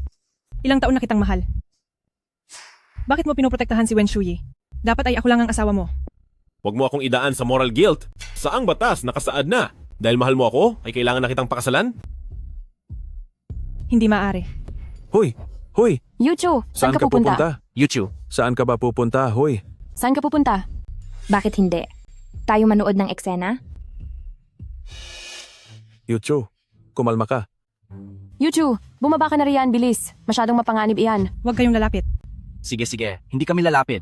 Yuchu, kumalma ka. Huwag mo kaming takutin. Wala na ang pamilya ko. Wala na rin ang lalaking mahal ko. Ano pa ang saysay ng mabuhay? Kailan pa nawala ang pamilya natin? Ang gulo ng isip mo. Yuchu, makinig ka at bumaba na riyan. Tama, nandito pa sina Mama, Papa, at ako. Isipin mo naman kami. Kumalma ka lang. Yucho,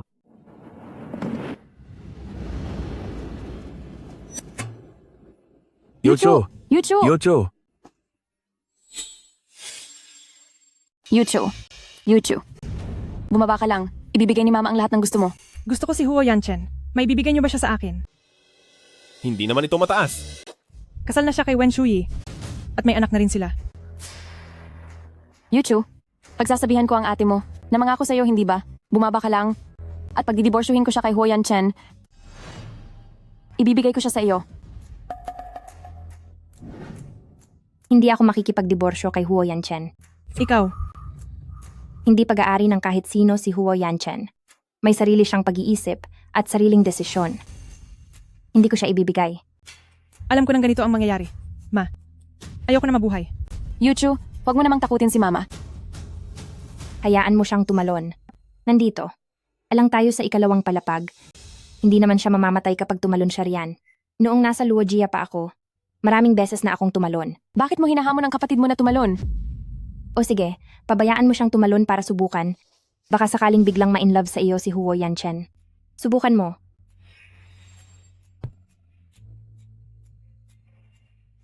Yucho, Yucho, Yucho, Yucho. alam kong galit ka sa kapatid mo dahil kinuha niya ang pagmamahal ng mga magulang mo. Pero hindi mo dapat hangarin ang kamatayan niya. Sobrang binigo mo ako.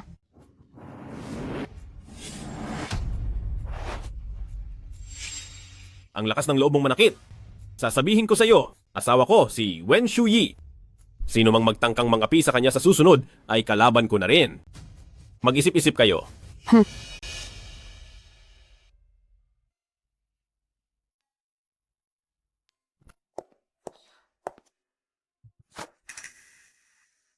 Huo Yanchen.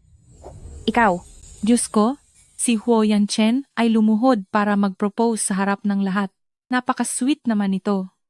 Kung makikita lang ng peking anak ng Luogia ang eksenang ito, siguradong hihimatayin siya ulit sa galit.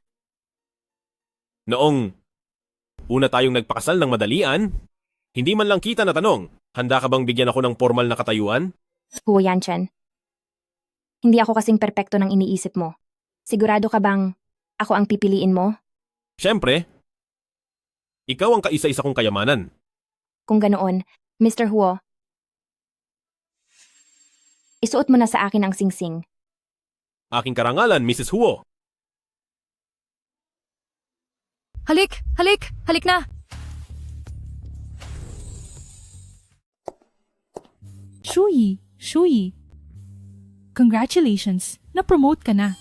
Simula nang umalis si Luo King, wala pang pumapalit sa posisyon niya bilang supervisor. Ikaw ang pinakaangkop para sa posisyon na iyon. Salamat. Ano naman kung naging supervisor ka na? Kasal na si Huozong. Dahil sa pagiging kabit, ang mga bagay na nakuha mo ay hindi kailanman magiging kagalang-galang. Hindi kailanman ako naging kabit at hindi ko alam kung saan nyo nakuha ang balitang iyan. Pero gayon pa man, ang pananatili ko rito sa kumpanya hanggang sa ma-promote ay dahil sa sarili kong pagsisikap. Kung gusto nyo, maaari rin kayong magsikap ng mabuti para malampasan nyo ako. Hanggang ngayon ay nagpapanggap ka pa ring matapang na babae? Nakakatawa ka talaga. May hindi ka pa alam? Kung hindi siya magpapanggap na masipag, paano niya malalandi si Huoye at makakaakyat sa kama ni Huoye? Hoy, nabalitaan kong kayo pa ng ex-fiancé mo at hindi pa kayo naghihiwalay noong sumiping ka na kay Huoye. Bakit hindi ka magturo sa amin? Siguradong mas magaling ka pang magturo kaysa sa mga elite school? Hahaha. Naiinggit lang talaga kayo. Kaya ano bang pinuputok ng butsi nyo riyan? Talagang naiinggit ako. Kaya nga gusto kong magpaturo kay Wen Shuyi para makalandi rin ako ng mga mayamang boss. At nang hindi na ako mahirapan pa sa hinaharap.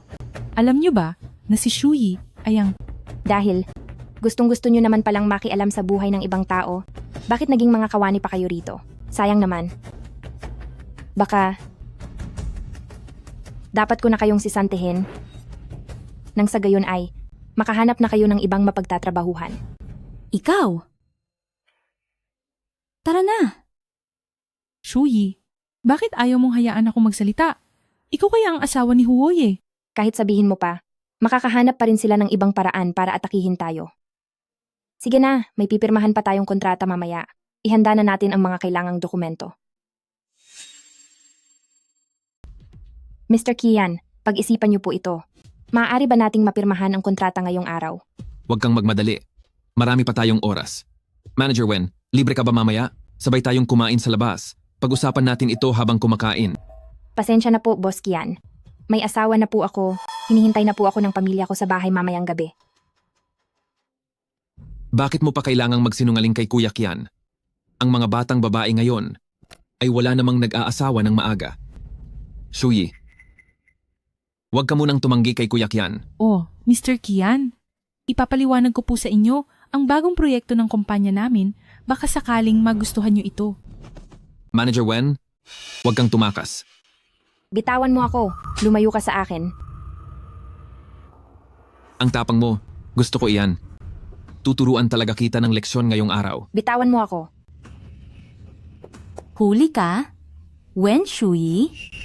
Ginagamit mo pa ang pagpirma ng kontrata para lang makipaglandian dito sa conference room.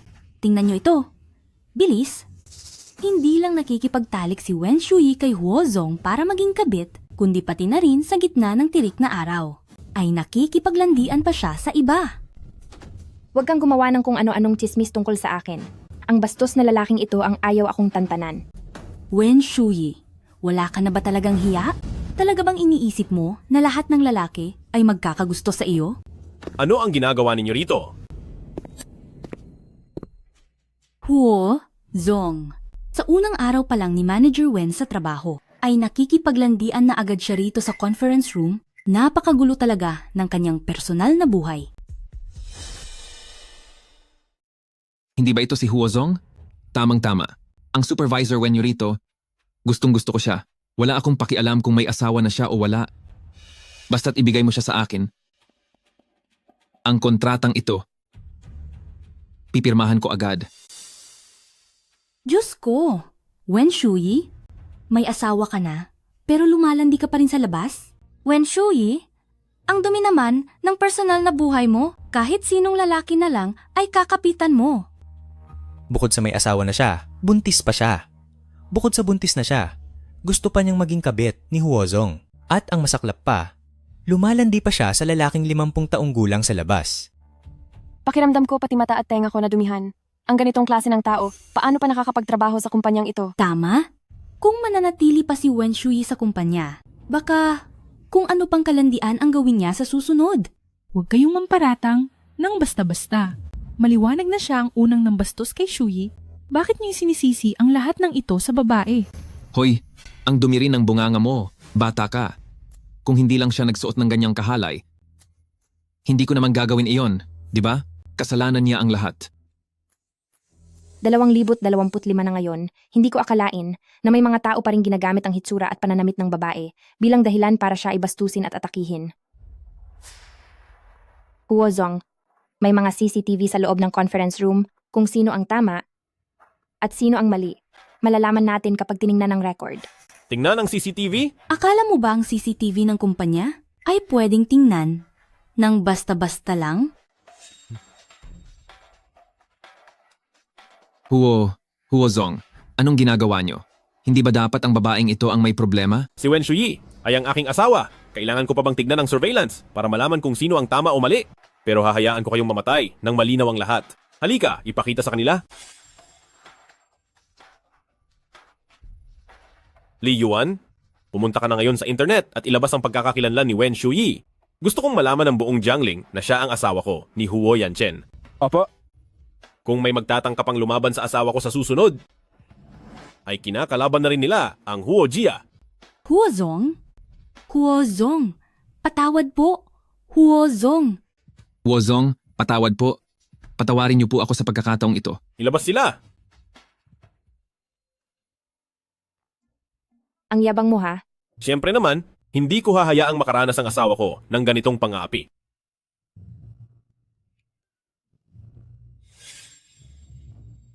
Yucho, Sa susunod na mga araw, makipagkita ka sa boss ng Wang Shijituan. Pag-usapan niyo ang tungkol sa petsa ng kasal at ang dote. Nay, 50 taon na ang Wang Shilaoban na iyan. Isa pa siyang perberti. Gusto niyo talaga akong ipakasal sa kanya? Hindi ako pakakasal. Hindi ba't lahat ng ito ay kasalanan mo? Kung hindi dahil sa pag-iyak at pagpilit mo kay Huo Yanchen noon, titirahin ba tayo ni Huo Yanchen? Ngayon, bumagsak na ng husto ang negosyo nating mga Lugia. Kung hindi ka pa magpapakasal, malulugi na tayo ng tuluyan. Huwag na kayong magwala ng diskusyon dito. Kailangang magpakasal ka sa ayaw at sa gusto mo.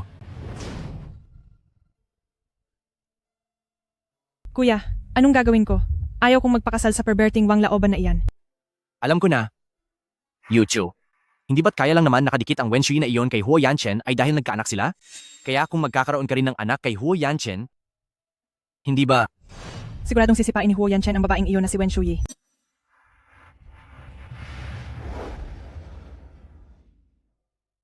Jiangling, Wen Shuyi, ang Huo Jia Zhangmenren, ang asawa ni Huo Yanchen. Sinumang mangahas na saktan siya, madadamay ang buong pamilya niyo sa libingan. Li Yuan, saang nobela mo ba kinopya ang mga linyang iyan? Nakakahiya naman. Huoye, lalabas lang ako para sagutin ang tawag. Sige.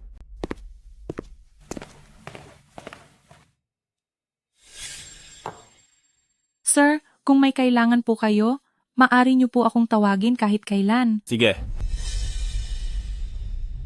Anong nangyayari? Bakit ang init dito sa silid na ito?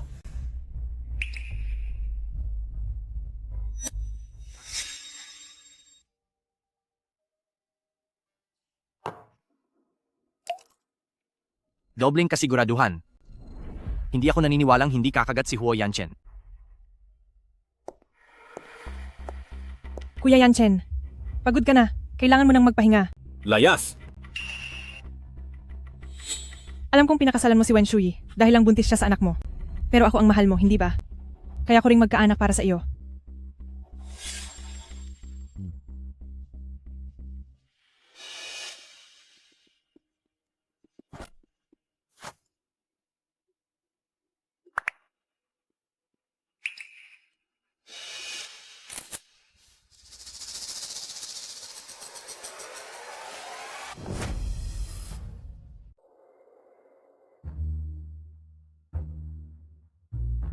Humanda ka sa akin, Huo Yanchen.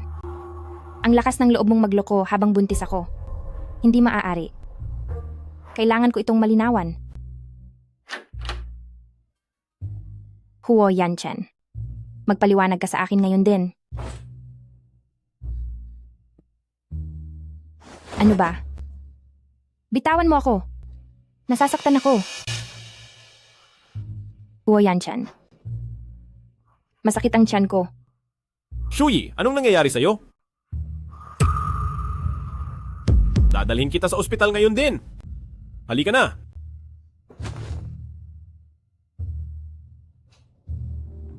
Buti na lang at nadala siya rito agad.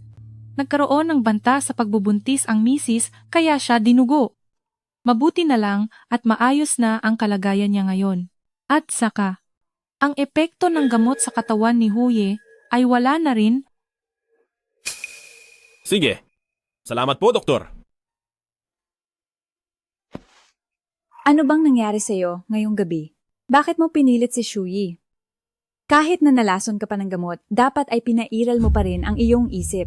At ikaw din, ano bang nangyari sa'yo? Hindi mo man lang siya pinigilan. Paumanhin po, madam. Kasalanan ko po dahil naging pabaya ako. Shuyi, kumusta ka? Maayos na ba ang pakiramdam mo?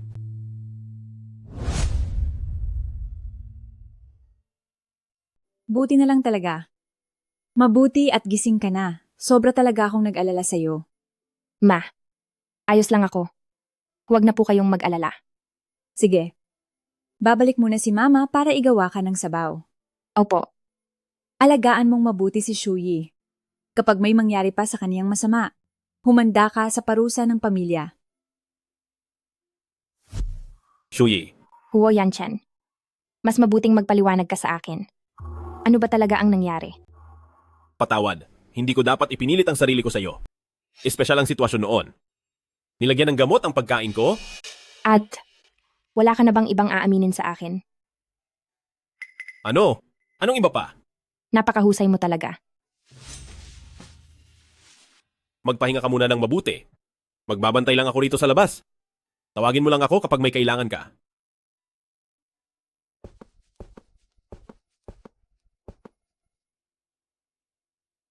Mag-imbestiga ka ngayon din. Imbestigahan ang Lugia. Gusto kong makita kung tingin ba nila ay masyadong mahaba na ang buhay nila. Opo.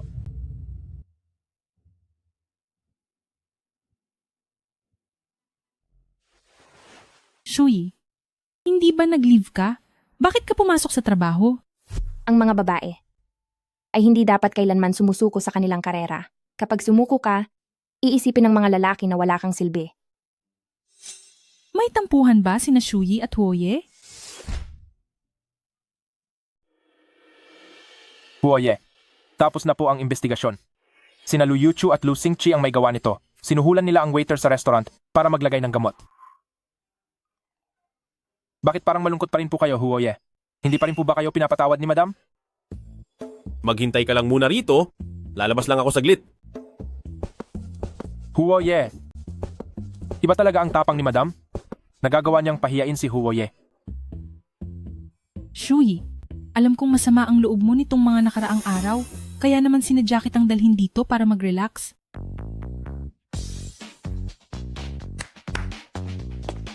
Hello po ate. Ang isa sa inyo ay maupo rito sa tabi ko at ang isa naman ay doon sa tabi ng kaibigan ko. Sige po ate. Shuyi, maglalaro tayo ng ruleta ngayon. May parusa kapag natalo ha. Sige, tataya ako sa odd number. Sa iyo? Even number po. Sa akin naman ay odd number. Wow. Talo ka. Ngayon ay hubarin mo na ang iyong pangitaas. Pasensya na po. Maaari bang makisalo rito sa kwarto ninyo para maglaro? Bakit nagpapanggap pa si Huoye na hindi tayo kilala? Siguradong may kakaibang gustong gawin si Huoye kasama si Shuyi. Sige. May bakanting upuan dito.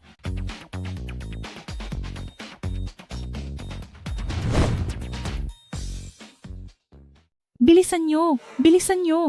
Sir, tumaya ka na. Tataya ako. Sa 0. Matapang ka ah. May parusa kapag natalo ka. 0 talaga. Ang swerte mo naman. Sa pagkakataong ito, tataya ako sa 15, 20 at 21. At sa huling numero na 8. Bakit nanalo ka na naman? Kung gusto niyang matalo ako, handa akong magpatalo. Sige, kung ganoon ay talo ka na ngayon. Maghubad ka na. Hubad. Pinaghubad lang kita. Gagawin mo talaga? Love at first sight ako sa iyo, kaya syempre, susunod ako sa lahat ng sasabihin mo. Maganda na ang timpla ng usapan. Aalis na ang isturbong gaya ko rito. O paano, Shuyi? Isasama ko muna ang dalawang ito para mag-disco. Mag-usap kayong mabuti rito. Huo Yanchen, ano bang pinaglalaban mo? Gusto ko nang makipaghiwalay sa iyo. Hindi pa kita tinatanong kung bakit ka naghahanap ng mga lalaki rito ngayon, tapos magagawa mo pang banggitin ang paghihiwalay. Ikaw nga itong hindi tapat sa pagkalalaki mo. Hindi mo makontrol ang sarili mo, kaya wala akong karapatang magsalita.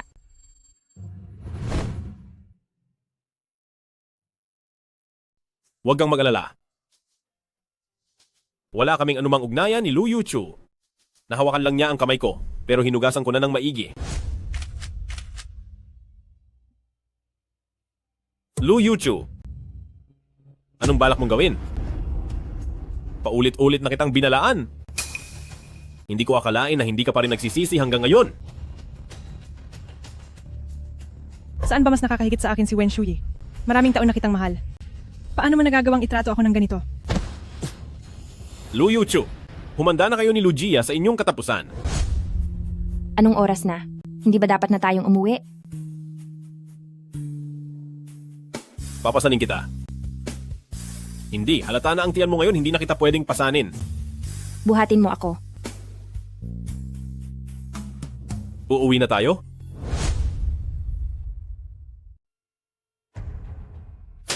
Tingnan mo ang ginawa mo. Pinilit mo talagang lasunin at saktan si Huo Yanchen. Ngayon, tignan mo, bangkarote na ang Lugia. Pa, bakit mo sinasaktan si Yuchu? Ako ang may gawa nito. At ikaw rin, hinahayaan mo lang si Lu Yuchu na gumawa ng kalokohan. Tinulungan mo pa siyang maglagay ng gamot para saktan si Huo Yanchen. Masyado na ba akong mabait sa inyo? Pa, ginawa ko rin ito para sa pamilya natin. Kapag nabuntis ako sa anak ni Huo Yanchen, sa tingin mo ba ay hindi niya ako pakakasalan? Ikaw, Ngayong nandito na tayo sa sitwasyong ito, wala na tayong magagawa. Yuchu at Xingqi, sumama kayo sa amin. Para humingi ng paumanhin kay Shuyi, magmakaawa tayo na patawarin nila tayo. Para saan pa? may mukha ka pang magtanong kung para saan? Kailangang pumunta.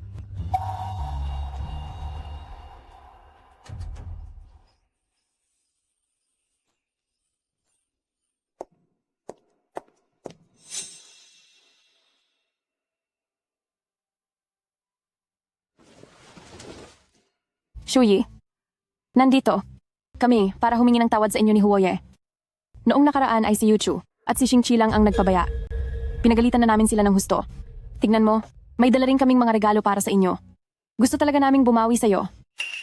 Kunin nyo na ang mga gamit nyo at umalis na kayo. Hindi ko kayo mapapatawad kailanman. Natatakot akong may magbanta na naman sa akin na tumalon sa gusali. Natatakot akong may maglason na naman sa akin. Shuyi, tignan mo. Nandito silang dalawa para humingi ng tawad sa iyo. Luhod at humingi kayo ng tawad kay Shuyi. Ngayon din. Ang isa ay sinaktan ang sarili niyang kapatid. Ang isa naman ay matagal na nakinabang sa pribilehiyo ng kanyang ate. Pero kahit paghingi ng tawad ayaw niyo. Kapag hindi kayo pinatawad ni Shuyi ngayong araw, huwag na kayong babalik sa bahay.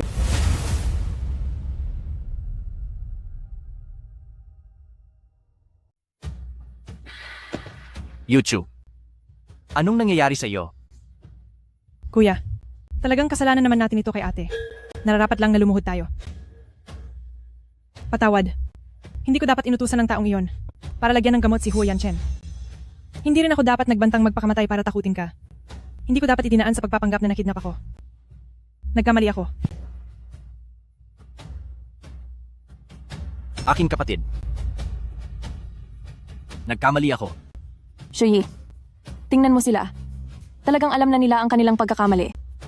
Patawarin mo na kami sa pagkakataong ito. Bigyan mo ng pagkakataon ang Lugia. Nagmamakaawa ang mama sa iyo. Tapos na ba ang palabas ninyo? Kung tapos na, umalis na kayo dahil pagod na ako. Shuyi, ato, paano naman ito naging pag-arte lang? Lumayas na kayo. Tumayo kayo. Tumayo na kayo.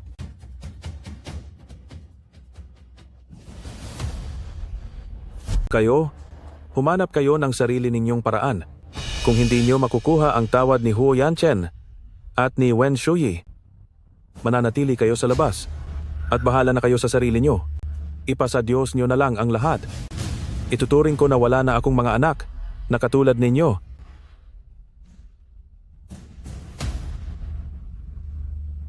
Wen Shuyi, kung hindi dahil sa iyo, hindi sana hahantong sa ganito ang Lugia. Hindi rin sana ako iiwan ni Huo Yanchen. Kasalanan mo ang lahat ng ito. Yuchu, ano nang gagawin natin ngayon? Kuya, basta't mawala lang si Wen Shuyi, babalik ang lahat sa dati nating buhay. Mawawala.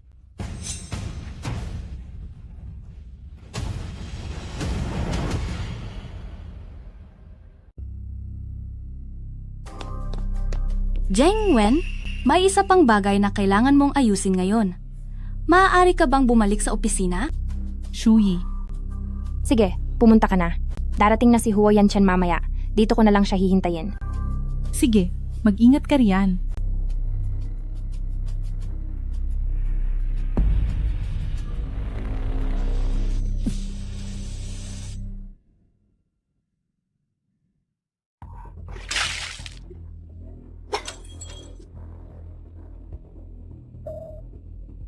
Lu Yuchu, Lu Xingqi. Tama, kami nga ito.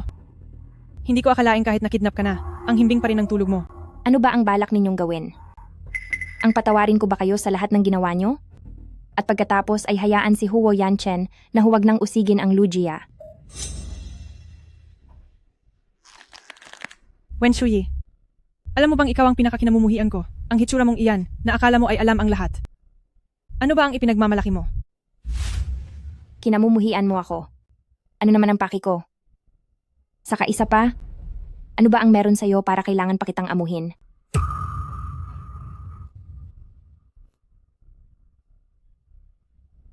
Alam mo ba kung gaano ko nakatagal na mahal si Huo Yanchen? Alam mo ba kung gaano karaming hirap ang dinanas ko para lang maging anak ng Lu Jia? Tapos ngayon ay sisirain mo lang ang lahat sa akin.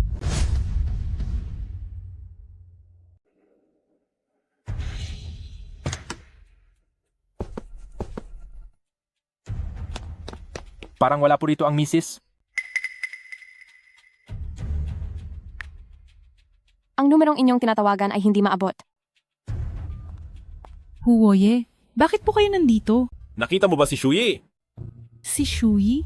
Hindi ba naghihintay siya sa inyo rito? Kakaakyat ko lang kasama ang mga katrabaho ko para asikasuhin ng isang bagay. Pero lumabas na mali lang pala ang impormasyon. Saan ka pupunta? Lu Yuchu. Hindi ka gusto ni Huo Yanchen. Hindi dahil sa akin kaya hindi kanya gusto. Kundi dahil sadyang hindi ka lang talaga niya gusto. Para lang hindi ako makabalik sa Lu Jia. Paulit-ulit mo akong sinusubukang idiin. Pinoprotektahan ko lang ang sarili ko. Ikaw mismo. Ang sumira sa sarili mo. Tumahimik ka. Hanggang ngayon ba naman ay matigas pa rin ang paninindigan mo? Ngayong araw kahit ano pang sabihin mo ay kasalanan mo ang lahat. Tingnan lang natin. Kapag nakita ni Huo Yanchen na marumi ka na, kung magugustuhan ka pa rin niya. Bitawan mo ako. Tigil? Harangin niyo siya.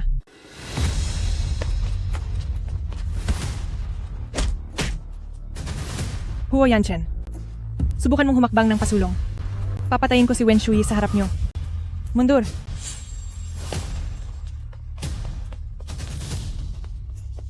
Yucho, itigil mo na ito.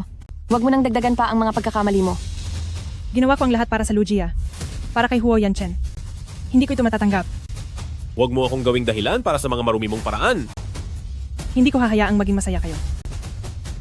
Mamatay na tayong lahat. Bitawan niyo ako. Talagang nabulag na kayong dalawa. Ayos ka lang ba? Ang kamay ko. Parang nabali ito. Li Yuan, dalhin mo sila sa istasyon ng pulis. Siguraduhin mong mabubulok sila sa kulungan. Huwag kayong mag-alala, boss. Sinisiguro kong hindi na sila makakalabas kapag nakulong na sila. Ilabas na sila.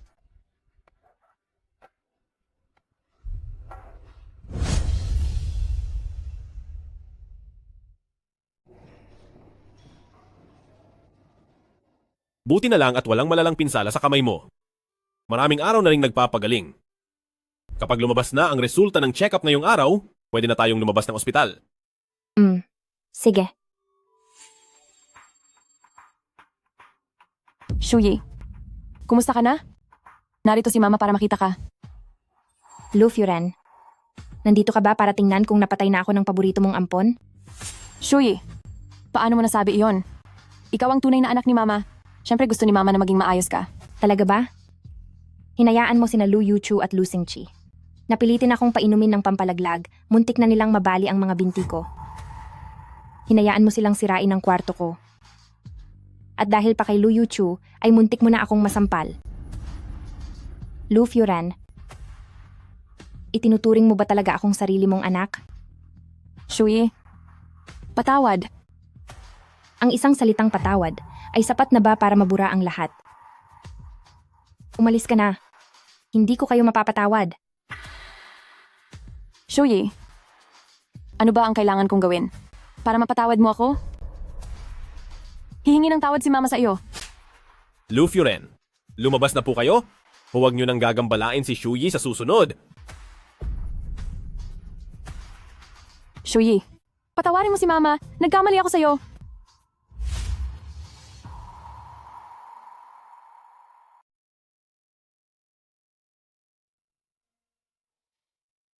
Halika. Inumin mo muna ang gatas.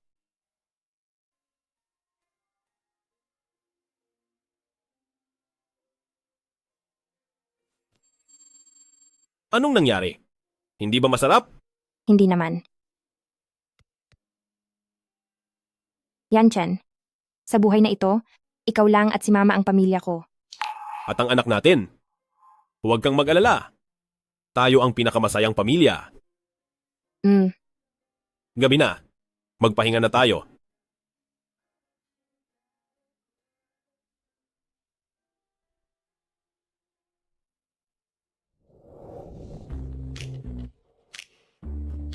Tamang-tama lang ang init ng tubig. Pwede ka nang maligo. Hindi ko kaya. Tulungan mo akong maligo.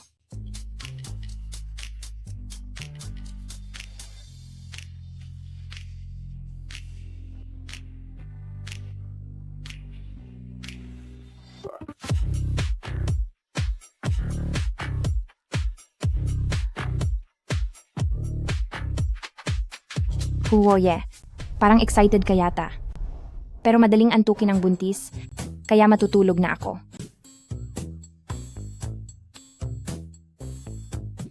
Magandang gabi. Magandang gabi, Huo Yanchen.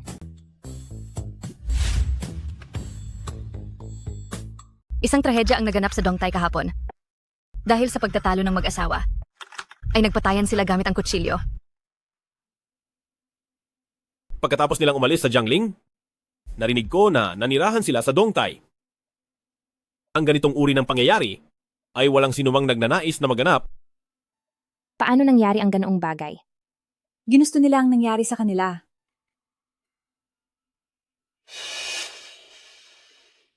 Aray, ang sakit ng tiyan ko. Bakit ka pa nakatayo riyan? Bilisan mo at dalhin mo na si Shuyi sa ospital. Tara na!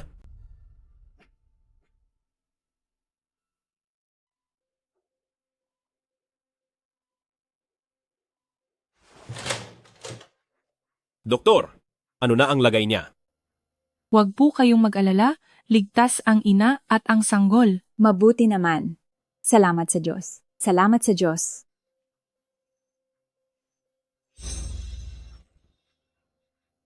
Shuyi, Hayaan muna nating makapagpahinga si Shuyi. Siguradong pagod na pagod ang batang ito. sige, tara na!